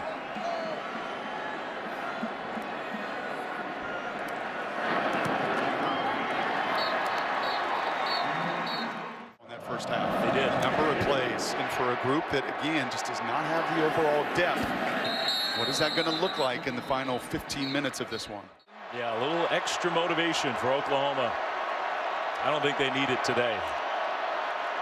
UCF gets the ball. Milton throws, and he hits his target on the left side for a UCF first down. That's Frederick Nelson, the sophomore. And And those were the throws early that you heard Scott Frost say to Allison, maybe a little nervous with my QB, that he will settle down in the second half. That was the exact throw he missed on the first possession, high and wide. I don't think he would have even dreamed it were possible for him to throw as poorly as he did in the first half. He was very effective running the ball. UCF's running game otherwise didn't do much, and they don't do much there. Adrian Killens for a couple of yards. And that is just to keep that group honest. They're not going to make a living in there. You're talking 158 pounds at tailback, running into about almost 700 between the two tackles, D tackles of Auburn. But that's just for the eye discipline to keep that group defensively honest. 2nd and 8. Milton faked one way, came back to Killens. That was well defended by Auburn. That's the type of play that a lot of times in the regular season UCF went a long way. Yeah, that's big old Derek Brown. When you've got big fellas that can run. I'll be curious what Adrian Killens has to say about the SEC speed post game in this one. But those guys up front are unique, and I know they were challenged as well to get to the quarterback. 0 sacks in that first half. 3rd and 5. Maybe showing a little pressure here. They didn't pressure much with extra rushers in the first half. We'll see. They just send 4. Milton steps up. Milton will throw, and it's caught, but the big hit. And that will stop the Knights short by a yard. Traquan Smith held on. Jamel Dean with the big hit. Now Scott Frost has a decision. Yeah, well, that was man-to-man, but this is pretty cool. A little adjustment from Kevin Steele. He's going to spy the quarterback with his safety. Stephen Roberts all over it. And on the perimeter, you see the man-to-man coverage, and the big corner, Dean with the tackle. They're going. They are going. Or at least they're going to give the appearance of going, and may try to hard count here.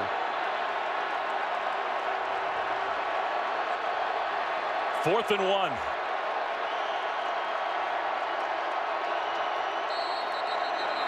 And now a false start.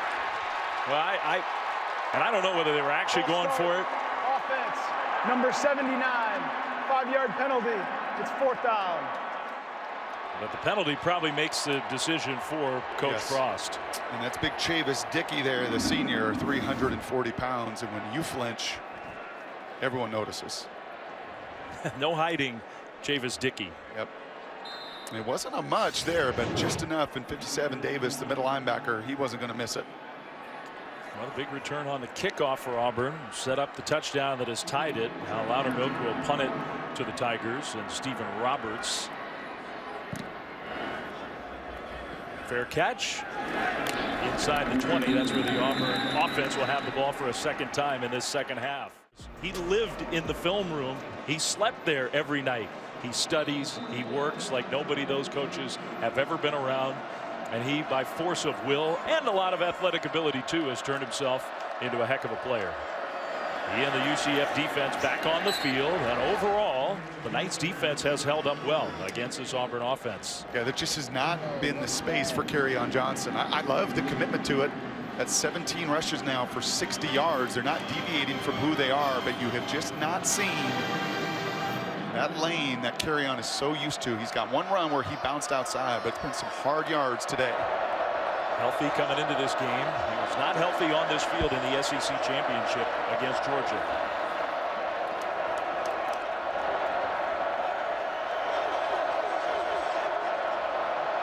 Second and 9. We'll hand the ball off straight ahead with a hole and a nice gain. That's Cam Martin, the sophomore, who's got a lot of talent in his own right. First down, Auburn. Well, and that was a big time block there from Chandler Cox, 27. He led the way. He got a hat on a hat for one of the rare times on Griffin and pushed him down the field to set that up. They're going to give it right back to Martin, and once again straight ahead, this time for 2, maybe 3. Been around Gus Malzahn a number of times. That was about as emotional coming out of halftime as you and I have heard him before. I think he knows the magnitude and the meaning of this one for his group to finish the season, to get right in a bowl game. And really challenged, I believe, more than anything, his big men to take this game over. We watched him after Allison's chat was over. Stidham going deep, right sideline into coverage, and tipped up incomplete. Maybe some Georgia fans would have flashbacks watching that ball hang in the air from a few years ago. Trey Neal, who stayed in the game, no targeting on him with the coverage. Well, that's the matchup they wanted. That's their big-time receiver, 81, their touchdown maker, Slayton, on a safety that is vulnerable in space, but credit Neal for the awareness. Good coverage by Trey Neal, hometown kid from here in Atlanta. Gus Malzahn, after that conversation with Allison, he was yelling at a bunch of his players. You are right about that. Right here, this is the guy you got to count for. Number 18, this time on the left side of the line. 3rd and 7. Stidham will throw, and this time Slayton has the catch.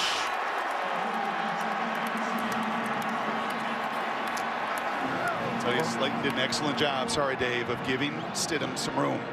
And Stidham has been sharp.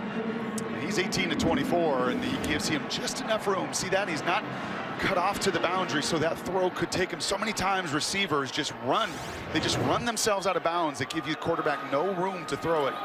Very well done by Slayton, and yet again a precise throw from Stidham. Yeah, that's a big one, almost 30 yards for the Auburn first down into UCF territory. Cox, the fullback, motions into the backfield. Kerryon Johnson gets the ball, spins off of one would-be tackler, tosses another one aside. Flag is thrown. Now he goes down.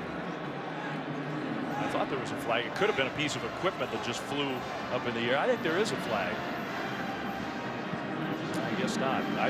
Something flew up in the air and it looked like a penalty flag to Drop me. pads, mouthpieces, wristbands. Instead, it's just a loss of 2 for Kerryon Johnson. Yeah, people wonder, a little with Saquon Barkley as well. Kerryon, people wondering if he's going to play in the league next year, if this is going to be it, and how much want to he'd have. I think that run pretty representative of his effort all afternoon. He could have tapped out of this game too. He was not healthy in that SEC championship game. He wanted to play. Stidham throws. He's got the fullback in the flat for a big gain. Cox inside the 25. His second catch of the day. Six touches in the first 13 games, so why not? Why not pay off the guy that really set the tone here, I think, on this drive from a run standpoint first. This is going to be a run right at him. This time Cox as a lead blocker. That's his normal role, and he put a big block on to help Johnson get 8 yards. Ooh, Mr. Davis, Titus Davis, hello. That was the tackler that he threw off, and that time Kerryon running right through the outside linebacker. These plays could start to stack up on this night defense. Auburn's offense looks totally different. 2nd and 2 to Ryan Davis. Nice cut inside the 10, inside the 5. 1st and goal, Auburn. This is their rhythm. If Josh Heupel was talking about the rhythm struggles for UCF in that first quarter, long sustained drives couldn't finish it. That kickoff return, the touchdown to pay it off, and now in the red zone. They get the ball snapped quickly. Johnson, touchdown. Auburn back ahead.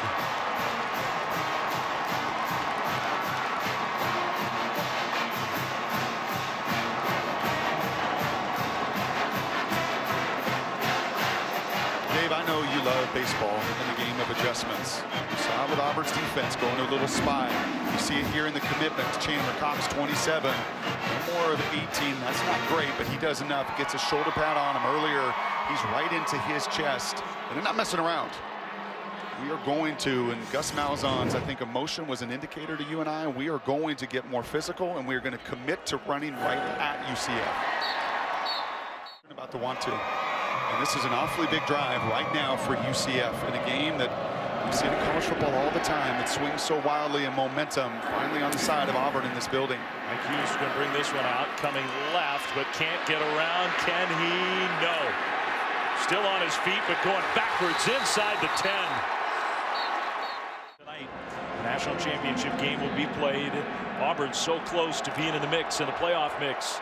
They have come from behind as UCF starts his drive with a handoff on the edge with their quick running back Otis Anderson, and he has his best run of the day, a UCF first down and a little breathing room after the kick return went bad for the Knights. Now out to the 20. Just enough running game to set up the play action and the movement off of it. One of the rare times that edge for Auburn defensively weakened. Otis Anderson, a little guy, not related to the great Miami running back and Pro Bowler from Jacksonville, just a true freshman. He is talented.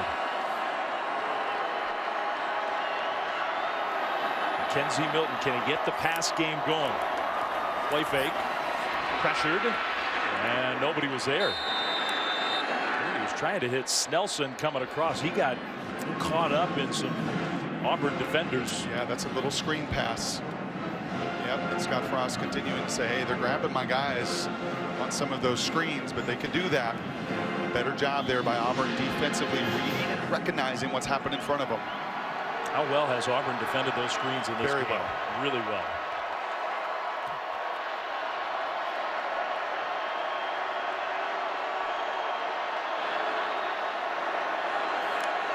Second and 10. That one down the sideline, right into the bucket. Gabe Davis, the true freshman, with the catch for a nice gain through the air. That's 23 yards. Yeah, and I was talking about those outside receivers on go routes. Many times they run out of bounds. There's nowhere to go. You've seen more and more at the NFL level, and it's trickling down to the college level. Just run that concept from the slot. And you give Milton so much margin for error there, and best throw of the game by Mackenzie, no doubt. He looks like a different player here in the second half. We'll see if UCF can take advantage of that. Killins, they motion him and fake it to him. Milton now throws, and it is tipped up and incomplete. A little behind Smith, but I think he should have had that one. Well, I don't think there's any question about that. Milton's so good to his right and his left. Gus Malzahn said we're trying to keep him in that pocket, hard to do. And look at that release. And that is Robbie Cano. And just a step behind, and you're right. Usually Traquan makes that play. Turn the double play. Smith should have had it. Wasn't a perfect throw, but that is the second big drop that UCF has had in this game. Second and 10. Milton designed quarterback run. Auburn read that pretty well. 3 yards. It'll be third and long. I'm curious here. Auburn's so good at making their adjustments defensively. One of the best teams in college football. In their third down adjustments, they went to a little spy package on the previous third down, making sure that Milton couldn't get loose running the ball. 86 yards on the ground. That is when UCF has been at their best. Beautiful facility here will make for a great venue for the national championship game in a week. You and I can leave a note for Fowler and Herb Street in the booth when we're done here. Third and 7. Milton scrambling. Is he going to try to run? He throws into coverage. Almost intercepted. Fourth down. I think to do over there, Mackenzie's going to pull that one down. Yeah, I was sure he was going to scramble. An excellent job there from Trey Matthews. He's the senior, he's the leader. There's really no window whatsoever. Ooh, he just does not, yep, he does not continue through contact with the ground with that interception. You got a fake in you? This would be the part of the field. It is 4th and 7, though. Whatever it is, if it's a fake, I don't think it's going to be Loudermilk running it himself. He doesn't look to be totally equipped for that. Fair catch at the 17. Not as many smiles at the moment on the UCF sideline, though, because up by a touchdown at halftime, now down by a touchdown a little more than halfway through the quarter. Little pitch play. That is Cam Martin for a positive gain on first down. Adjustments. He speaks to the coaching chops of Kevin Steele defensively, Gus Malzahn, Chip Lindsey offensively. Out of halftime, try to get a feel for what that opponent is doing. You've seen a little bit of spy, you've seen some change-ups defensively, and a whole lot of commitment to running right at UCF in the second half. And that speaks well to their coaches. Martin, left side, got drilled. Barely got back to the line of scrimmage. Rod and Griffin together. Big third down for UCF's defense.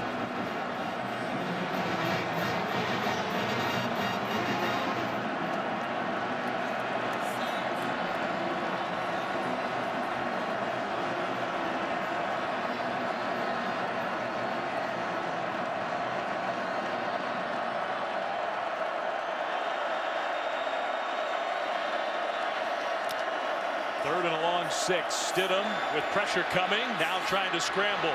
Penalty flag thrown. That's going to be a hold. The pass is incomplete anyway. So I don't think it's going to matter. UCF defender got tackled. Holding. Offense number 78. The penalty is declined. The result of the play is 4th down. Doesn't that feel like a very big play in this game? Huge.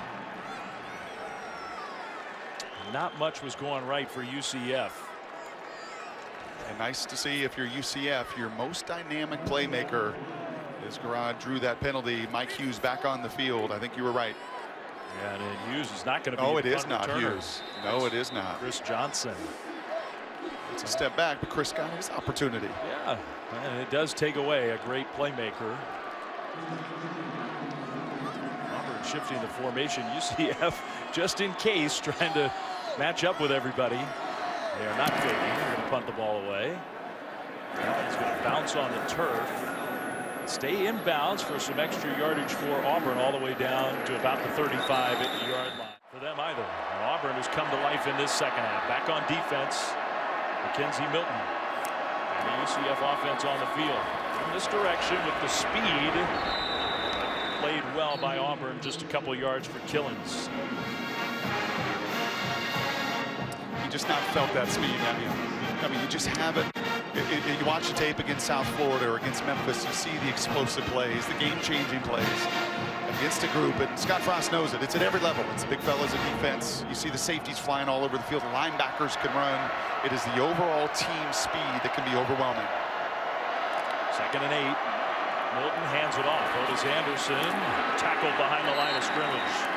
Marlon Davidson from the other side. 3rd and long for the Knights. And Kevin Steele, this is a masterful job against the #1 scoring offense in America. 49 points a game for UCF coming into this game. Buttoned up here in the second half. Davidson standing up as a pass rusher. And Milton's been a lot more accurate in the second half throwing the ball. I figure he's going to need to throw it here. Pressured immediately, got rid of it, and it is caught in traffic by the tight end, Jordan Akins. That's a big play. Milton had a defender right in his grill, and he put it on the money. Now, Milton had in his face. Jordan Akins had Trey Matthews right in his hip pocket here. You see the little mesh route there. Trying to create just enough space, just enough window to fit that ball in between the two senior safeties. 26 yards. Anderson gets the carry, tripped up after a yard or two. It's a cool little wrinkle right there. And those are just the littlest of details that Nebraska's awfully fired up to bring Scott Frost into their program. Just that little nuance, right? That release to just create enough separation. Not all those numbers, by the way, on Milton passing downfield. He has not had a ton of help. This one he checks down to Anderson, who got a foot inbounds for some positive yardage. That feels big. 3rd down and about 4 coming up. He looks like much more like the player who was one of the best players in college football all season long. Did not have a great first half throwing the ball.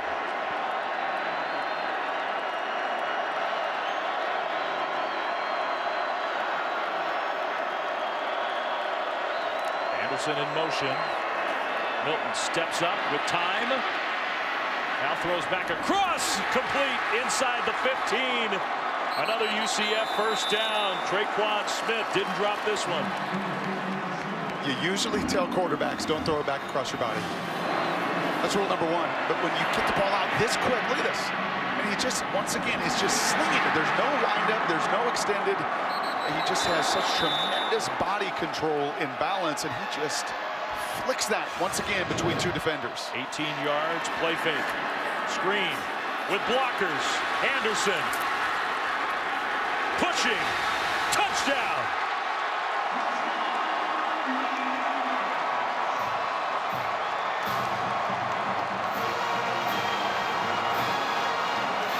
What a drive.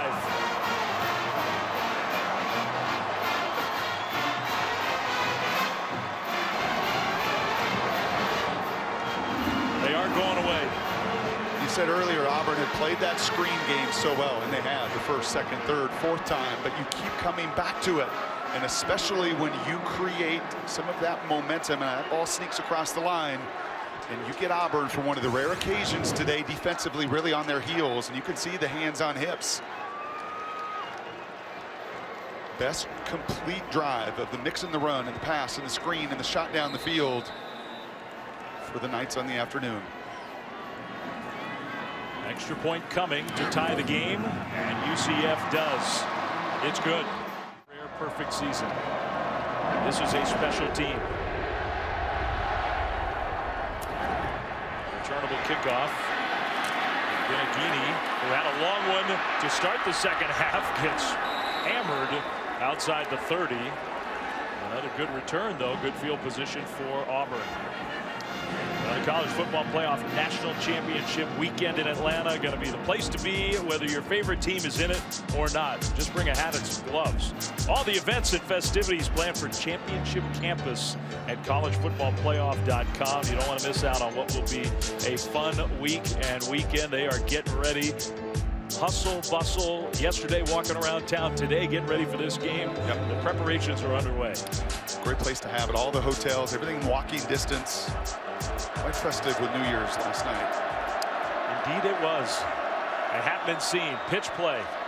And just no shock at all. Who's in the backfield? Shaquem Griffin read that one all the way. You know what? Chandler Cox got him a couple times, running right at him. That time they tried to trick him. And Chandler can't get to him. Here's the speed, the awareness, the quickness. Watch 27. Runs right around that block. Hitting laterally against 1-8. Not real good. No. That's one of the best blocking players in the country, and Griffin made him whiff. 10th tackle behind the line of scrimmage for UCF's defense in this game. Griffin having a huge afternoon. Handoff straight ahead, just nothing. Nowhere to go. I'll tell you what, Auburn's true to what they said to us. They did not want Carrion to have more than 20 touches going in the fourth quarter. And he's right at 20 carries, and he sat on the sidelines for that last 3 and out. You watch those first couple plays, they wanted to protect him and make sure he had a full tank of gas for the fourth quarter. But I don't know if they wanted to see the momentum turn quite the way it has here in the last 5 minutes. They missed him, didn't they? He only missed a few snaps. Final play of the quarter, likely. 3rd and 13. Stidham pressured immediately. Stidham goes down. Pittman first, and then Shaquem Griffin. Story in the New Year's Six, and going toe-to-toe with Auburn. 20-20 as we start the fourth quarter. Dave Fleming, Brock Ewart, Allison Williams. Punt pressured from the Tigers. Hughes back to return, and he'll go out of bounds. It'll be good field position for the UCF offense. Our Capital One impact performance, and no doubt who this is. Kind of like coaches will put game plans together, and you never know how it's going to work out. We had a plan to highlight Shaquem Griffin because he's such a marvelous story, and he's more than paid off this plan. He's been so dominant, and you just marvel. I was watching it practice on whatever day that was, Saturday, just watching him work and the multitude of talents that he brings as a rusher in coverage. And just the Energizer Bunny. And it infuses everybody around him. It infects everybody around him with how much fun and love he has playing this game. Just a tremendous player leading the way. Milton, tremendous young quarterback for UCF. That was a tough 1 yard for the Knights. Let's go down to the field and Allison Williams. Brock was talking about what he saw with Shaquem at that UCF practice. What stood out to me was just the personality of this team, and I am seeing it again on the sidelines. They are so demonstrative with their emotions. They really feed off of every big play, every score. When I say they erupt on the sidelines, I mean it. People jump out of their seats, and you can tell they feed off of it. They have the momentum right now. The message was, we have the momentum. Go take the game. Final quarter for the greatest team in the history of this program. Trying to cap it off with a perfect season into Auburn territory. Traquan Smith, who looks ticked off that he dropped a big pass a few minutes ago. First down UCF. And you can just sense it and feel it with Milton. And Gus Malzahn knows it. And I am sure Kevin Steele, sitting up in the press box, can see it. This quarterback was shook in that first half, was not playing with the kind of flair and confidence, and right now he is winging it. Killens in motion. They fake it to him. Milton, he wants to go downfield. He does complete another first down. The freshman Gabe Davis. Milton popped up, but that wasn't easy. He took a lick. He did, and he threw his guys open. That's another way. It's not just the angles. Watch him move here, and he's going to throw it right off the ear of this linebacker. Right past Trey Williams. He's not making that throw in the first half. And oh, by the way, there's a 250-pound TD Moultrie that's going to try to knock me out. Some movement up front. Look at the offensive lineman got knocked backwards. Derek Brown, I think, the one who committed the penalty. We'll see. Offside. Defense, number 5, contact in the neutral zone. 5-yard penalty. It's first down. Update from Orlando. Here's Cassidy. On paper, but not a lot of offense in that one. UCF on the move. Milton, little hesitation. And he gets close on 1st and 5 after the penalty. Stopped about a yard or so short.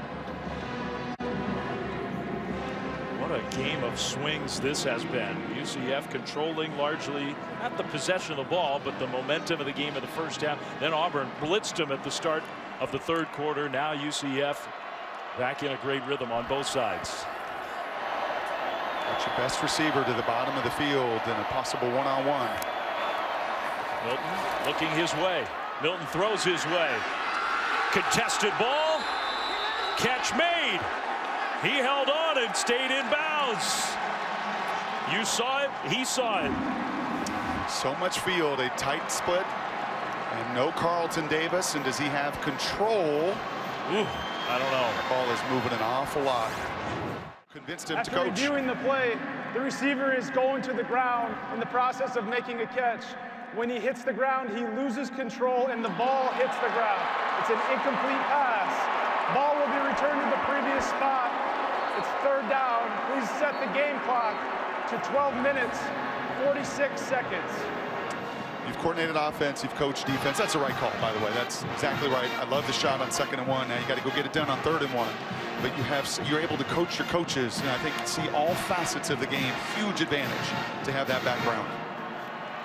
And this becomes a big play here. UCF against Auburn and their big boys. Maybe not totally equipped for these short yardage situations.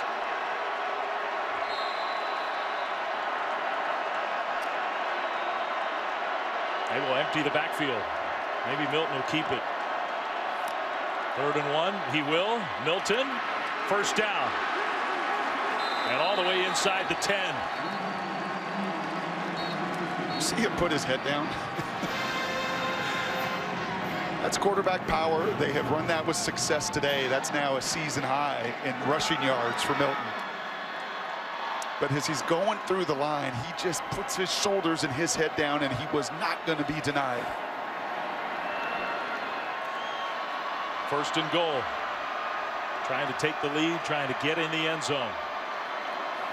Davis, the freshman, in motion. They give it to Killens, and he is swarmed. Maybe got a yard and a half. Watching a little of their red zone practice, this area of the field on Thursday. Try to get into some of their rub routes. Got a couple downs here if you're going to get man-to-man coverage. Whether it was in bunch, lots of design and lots of scheme to try to free a player up.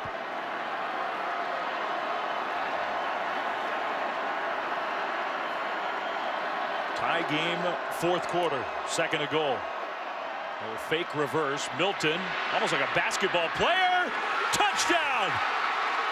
What a play! He put a move on and then delivered the pass. Nelson with the touchdown grab. UCF back ahead.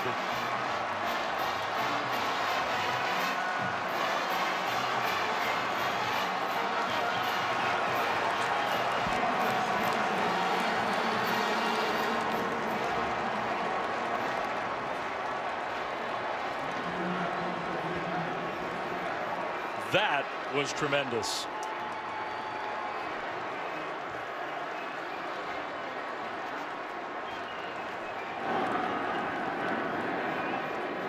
Just so nifty. They're just not even the other great mobile quarterbacks in the country don't quite look like that. Oh, the guy that follows in the Rose Bowl. He's about the Heisman one. Trophy winner. And this kid was number 8 in that Heisman Trophy race.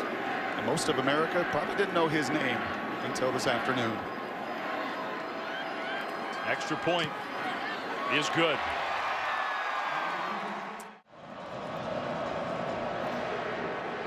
The Knights of UCF back ahead 27-20. Now Auburn's going to need an answer, and maybe it could come from the kick return team. That has been a spark for them. Out to the 25. This was during the timeout. Maybe they needed to be resuscitated a few minutes ago. Auburn had taken control of this game. They're back. That's pretty good. Allison nailed that. And you're right, you watch them practice same way. It's just high octane. It's the fun and it's the love of playing football. This was an 0-12 team 2 years ago. 0-12. And that is why their coaching staff ran themselves into the ground to work 2 jobs to be with this group one last time. Handoff, Johnson just has not had a ton of room in this game. He's been productive, not explosive, not in the way that we usually see. Yeah, so patient. But sometimes when you're facing little quick guys, like these linebackers are for UCF, sometimes that patience isn't always the best method. Gabe Davis, we saw him, number 10. He's played a good game. Stidham on the move. Stidham being chased, and he'll have to throw it away. Time was running out on the sophomore. Baylor transfer. 3rd down. It's about to get loud again in here.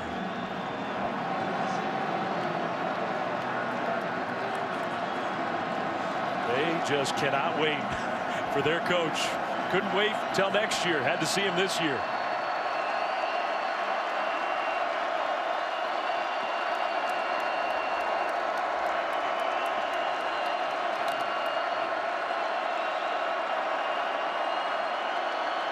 Play clock winding down. Here comes some pressure. Stidham throws, and it is incomplete. Into coverage. Slayton upset that there was some contact.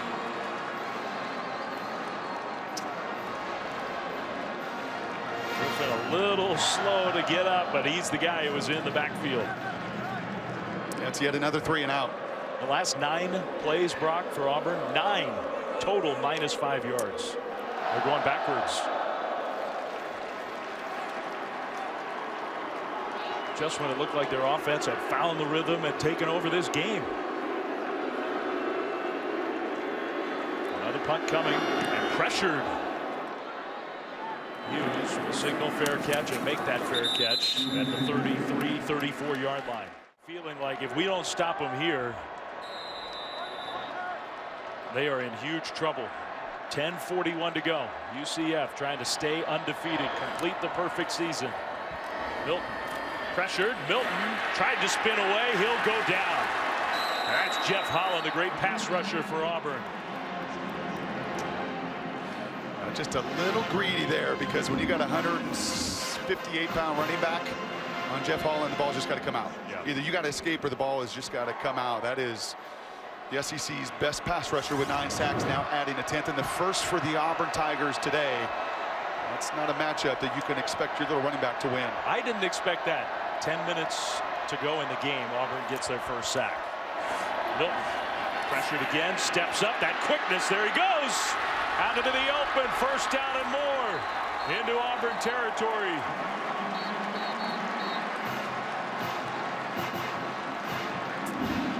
And Kevin Steele knows it. The coordinator, longtime coordinator, he just knows it. Now there's no spy on that play, and you could see everything opens up in front of Milton. That's an easy one to tuck and go. 23 yards, handoff, and a body slam. Oh my goodness. Thank goodness Adrian Killens just got up. That was vicious. That's 325 of Derek Brown. Oh my Lord.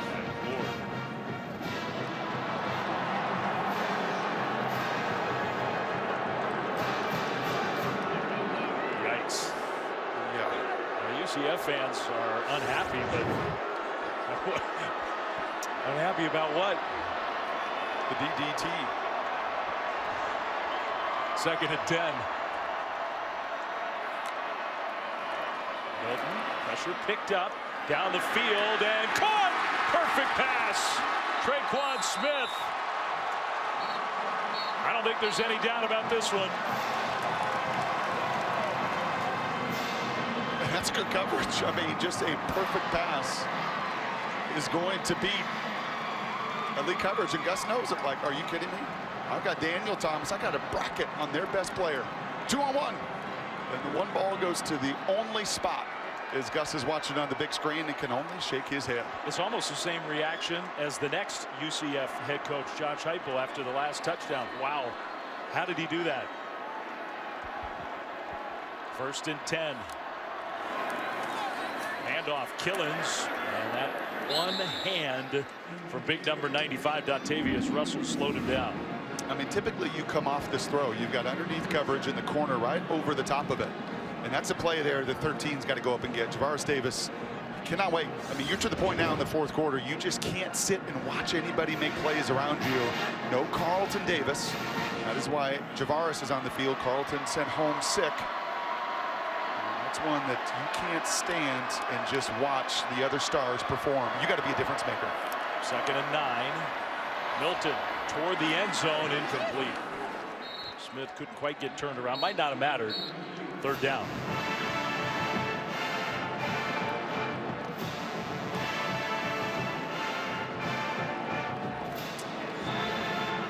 Be a little more fun calling plays when the QB makes anything work.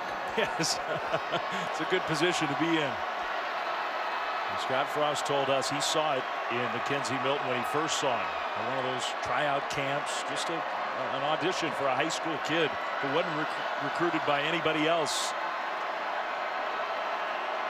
Play clock down to 7. It's the Red Routes.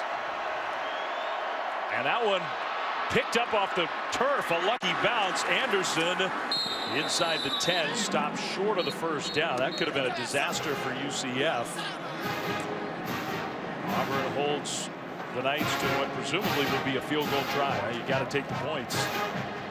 There's been no gimmies here in the Orange Bowl. You called that game on the radio a big miss by Begley in the 4th quarter, the USC game. Right, to try to cut the 2 scores. Yep. They missed a gimme field goal. Cannot take these for granted. Well, this one with heading towards 7 minutes to go would make it a 2-score lead for UCF. Matthew Wright, 2 for 2. He's looked solid. One of the most pressure kicks of his life. And it's blocked! The Auburn special teams. Coach Malzahn knows how big that was.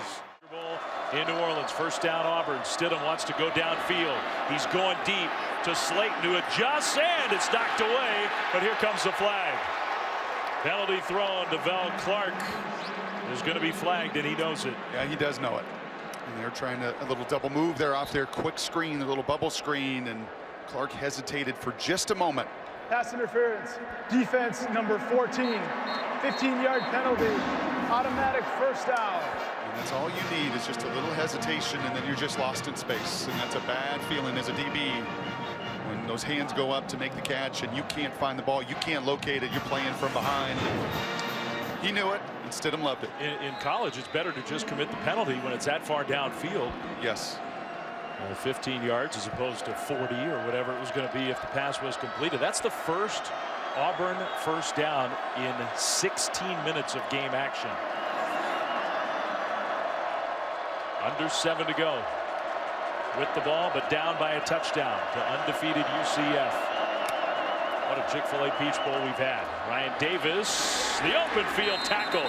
He's down. Tried to stay on his feet. Kyle Gibson from his safety spot. Good play. How good has that tackling been?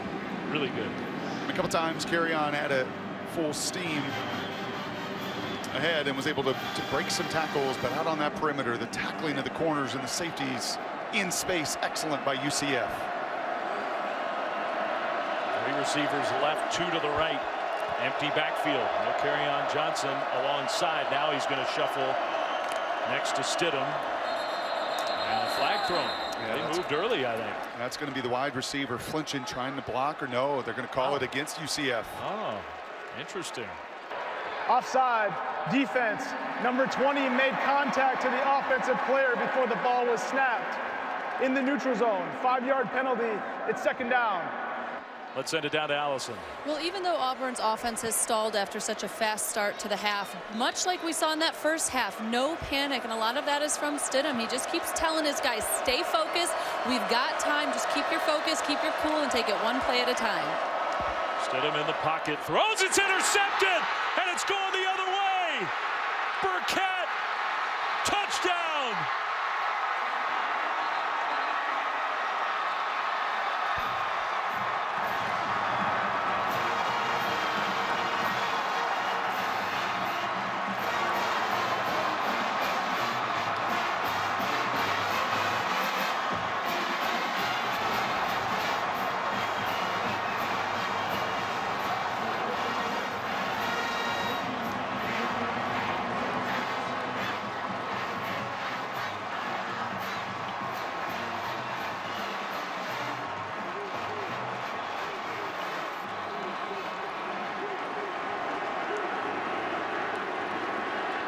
Must make the whole month feel worth it for Scott Frost, his staff, his players.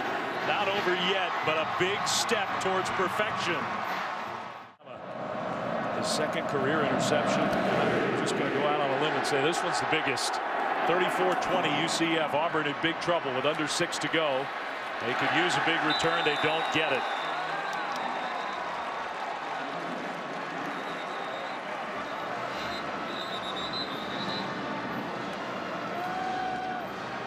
A penalty flag on the return.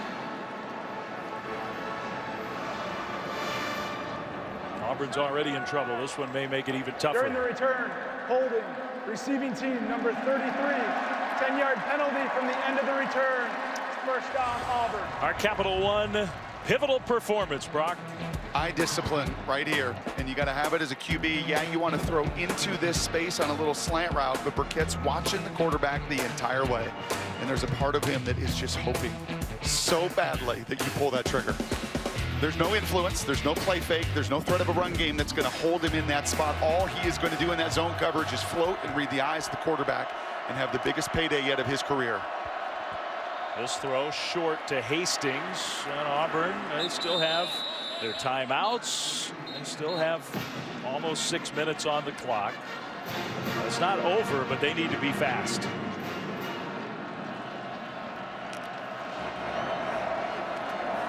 Griffin pressures. Stidham stepped up. He finds Hastings over the middle. He trips across midfield, but a big gain. Here come the Tigers, not going away. No, and Stidham's not going to go away. He has got way too much courage, way too much poise. He too has an amazing story of perseverance to be here. There's no surprise he's responding. That one was 30 yards. Pressure picked up. He's got Hastings open again. A big hit, and a penalty flag comes in. That one may be targeting. Kyle Gibson this time. They picked up the targeting earlier in this second half that they had called on the other safety, Trey Neal. That one I think has a much better chance of standing. Yes. I don't think there's any doubt about that one. That is a defenseless receiver. Foul, targeting, defense, number 25. The play is under review. Who's maybe watching the big screen from the bench, but the guys out on the field playing and balling, they're here because they've got tremendous resolve. And if Auburn punches this in, there is a lot of time left in this game. Stidham, a little delay. He's going to run it. Stidham, maybe not quite as dynamic as Mackenzie Milton, but he can move. Clock winds. That's a factor. Second down. He gets out gingerly. He does. He will hand it off. Carry on Johnson. It goes down. That's big. Every second that ticks away is not in favor of the Auburn Tigers. Team Griffin, what a performance by him. Stidham's hurting a little bit. Third down. They're down 2 touchdowns, so it's 4 down territory. Field goal doesn't do Auburn any good. They tried this quick snap a multitude of times today. Still went down to a knee. He's hurting a little bit. Under center. Fake. And a little give on the end around. Touchdown. Eli Stove.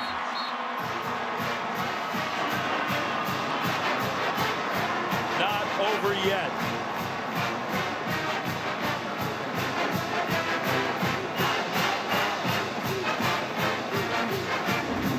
Well-designed wrinkle here. You're expecting UCF to over-pursue, and that's exactly what number 10, Titus Davis. You see the eyes get lost there. He's chasing that play down.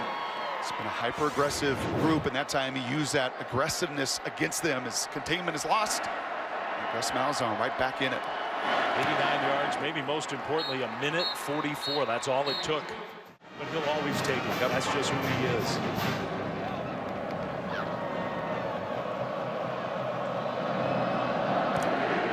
Shorter kickoff here.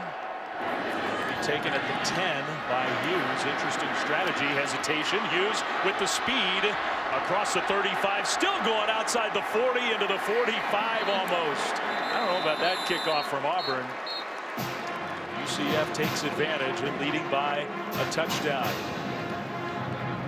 Dave Fleming, Brock Heward here from Atlanta. What a great time we've had at the Chick-fil-A Peach Bowl. Great hospitality. One of the very best bowl games this bowl season. Has a chance to be, with 4+ minutes to go, one of the most memorable days in recent college football history for the little guy, for the underdog program. I don't think you and I have smiled so much doing a game together. I mean, this game has been so full of storylines that have played out. Just tremendous play, and you see teams responding, which is what you're going to get on January 1, and I'm going to guess we'll see in the Rose and the Sugar later today. Mackenzie Milton, handoff, straight ahead running for Anderson. Auburn's got the timeouts. Gus Malzahn electing not to use one here. Under 4 minutes to go. Even one first down for UCF puts enormous pressure on Auburn. They aren't equipped necessarily to take a lot of time. We'll see if they want to let that play go. The clock is their friend. You don't want to snap it too quickly, do you? Oh, no, they'll take it down, and you see just that from Mackenzie Milton. Be patient. Sometimes it's hard for these up-tempo teams to do. Milton, play fake. Gonna throw across the middle. Catch! First down and more. Down to the 25, Jordan Akins. That's pretty gutsy. You're not just handing it off to wind clock off. They're going for it. Not really. I understand. You're right. In conventional football means you're right, but they're not. They score 49 a game. Yeah. They go for it. 30 yards, and now Auburn, they're going to have to start using those timeouts. I mean, that sticks to your DNA. And as a player, that's all you've known all season. We're not a conservative, run it between the tackles 3 times and punt. Man, we are a freewheeling team led by our quarterback that at times throws it right from his hip and is a difference maker in this second half. Get it down to 4. Snap the ball. Anderson running left side, and Gus Malzahn right there to call the quick timeout after the gain of 2. Way back when he first scouted Mackenzie Milton, he saw him and said, "That's my guy. That's the guy I want to be my quarterback in my first head coaching job." A little pitch play to Anderson. 20, 15, 10. Here comes a penalty flag. That one came in late. You got to hold your breath and see what the penalty is. Well, that one maybe wouldn't have put the game away, but if it stands, that's huge. This Big 12 crew talking it over. What a nifty little play to still have in your tool bag. Personal foul, illegal block below the waist, offense. Wow. Number 88 contacted the player low from the side. 15-yard penalty. It's second down. That is big, because not just negating the game, but 15 yards backwards, maybe out of field goal range or close to it.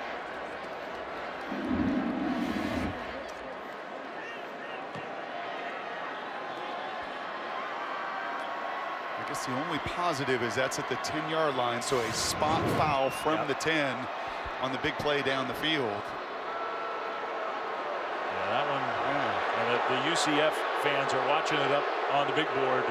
Yeah, you hear the reaction.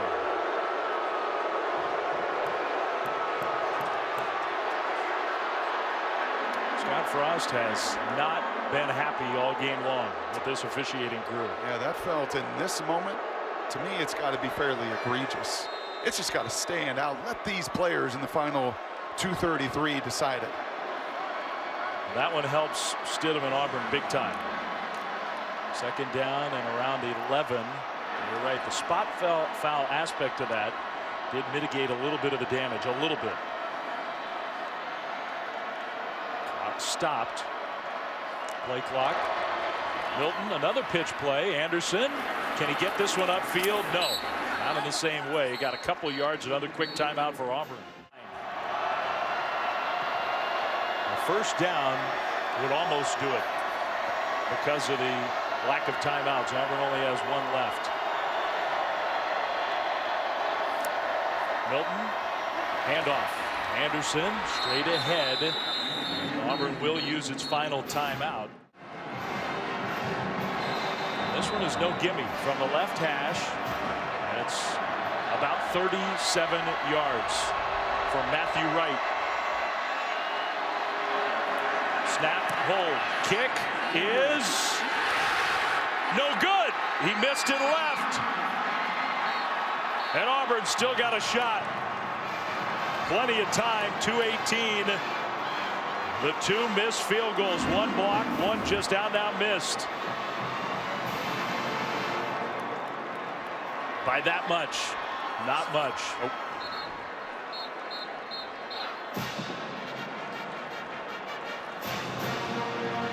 There have not been many times where you or I have seen this guy with as much emotion as he's shown today.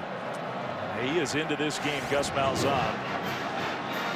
Now UCF is going to lead on Shaquem Griffin and that defense. Where's Will Hastings? He was the difference maker on the previous 2-minute drill. Auburn's got to go 79 yards. They got to get in the end zone. Hastings is out on the right side. There he is.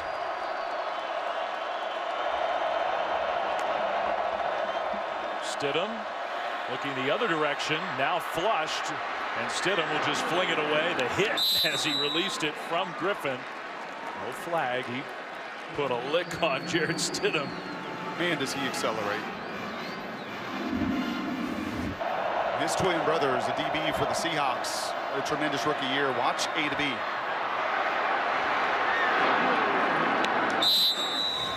Somebody at the next level find a spot for that guy. I'm surprised Stidham went away from Hastings. He's his trusty guy against zone coverage. These 2-minute drills. And remember, Kyle Gibson, starting safety, good player for UCF, out because of targeting.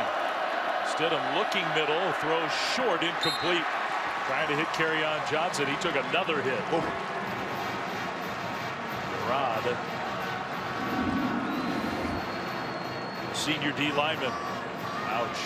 Yeah, and that one stings two ways, not only to the chest, but as you get bobblehead there and you hit the back legs of your offensive left tackle. Huge third down. No timeouts left for Auburn. They got to do it here on this drive. They stack the receivers. Now he brings them in. Hastings on the backup. Play clock down to 5. Stidham steps up. Now going to try to run. And he is chased down. Griffin again. One play away for UCF.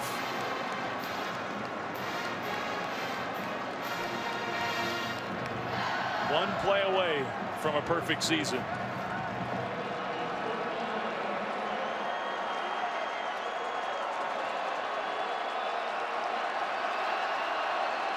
Fourth and 8. Does he have one more in him? Stidham steps up. It is caught by Hastings. And that's enough for the first down out to the 35. Auburn still breathing. Tried the two previous snaps to get it to him. That time they finally do when they absolutely have to have it. Clock rolling, 1:20 to go. Stidham throws short to Hastings again, and he turns it upfield. Hastings to midfield. Will Hastings has become the star in the fourth quarter for Auburn. Well, he is a zone beater. If you're going to play zone, he's going to find the soft spots. Stidham going deep. Slayton out there, and it is incomplete. Incomplete. He tried to adjust to the ball and could not quite get there. I thought he had a chance. These guys are gassed. Everybody is. Physically, emotionally. Now, I like the hand fight. Another play. Both guys pushing back and forth a little bit. Do not define the outcome of this with a call. Antoine Collier, who might be playing a true freshman because of the targeting ejection of Kyle Gibson. Good coverage. Second down, 1:04 to go. Auburn across midfield. They need to get to the end zone now. A timeout. Scott Frost was waiting, and he calls a timeout. Only watch. The field goal miss has given Auburn a chance. Stidham looking for Johnson, throws in his direction. The catch, the turn upfield. Johnson out of bounds, short of the first down. That will stop the clock at about the 41. 58 seconds to go.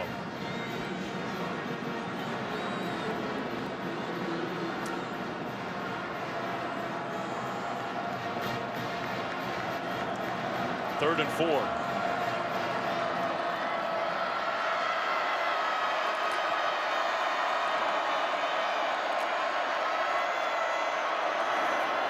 Griffin chasing, couldn't get him. Stidham running. He'll get the first down. Upended inside the 35. Hops up quickly. Clock stops to set the chains on the first down. These are precious seconds. Now it rolls again. Down to 45. Stidham will throw it away. I think if there's no penalty thrown, that's a good no call. That didn't look to be egregious. A coach making sure that Brandon Moore, freshman, didn't make a mistake after maybe he got away with one.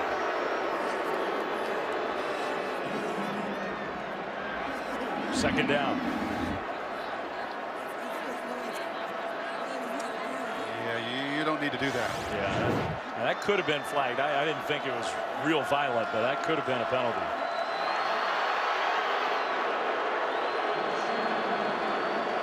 Hastings comes in motion on 2nd and 10 with 40 seconds to go. Stidham throws middle, and he's got a completion inside the 25. Nate Craig Myers. 33 seconds on the clock. An offensive lineman for Auburn is down. Back near the original line of scrimmage. Is that the center?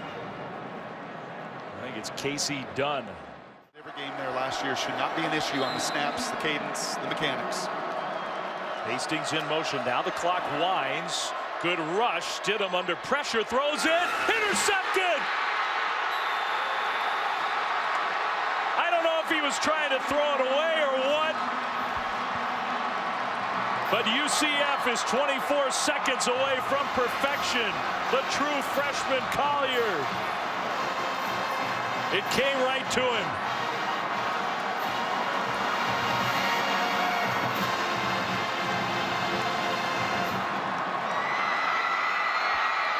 Think about what that guy is feeling right now.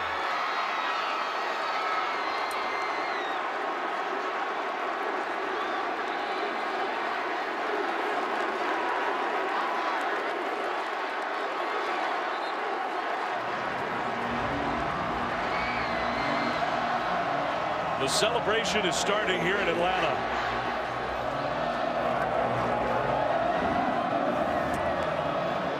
Shenander, the D coordinator, played zone.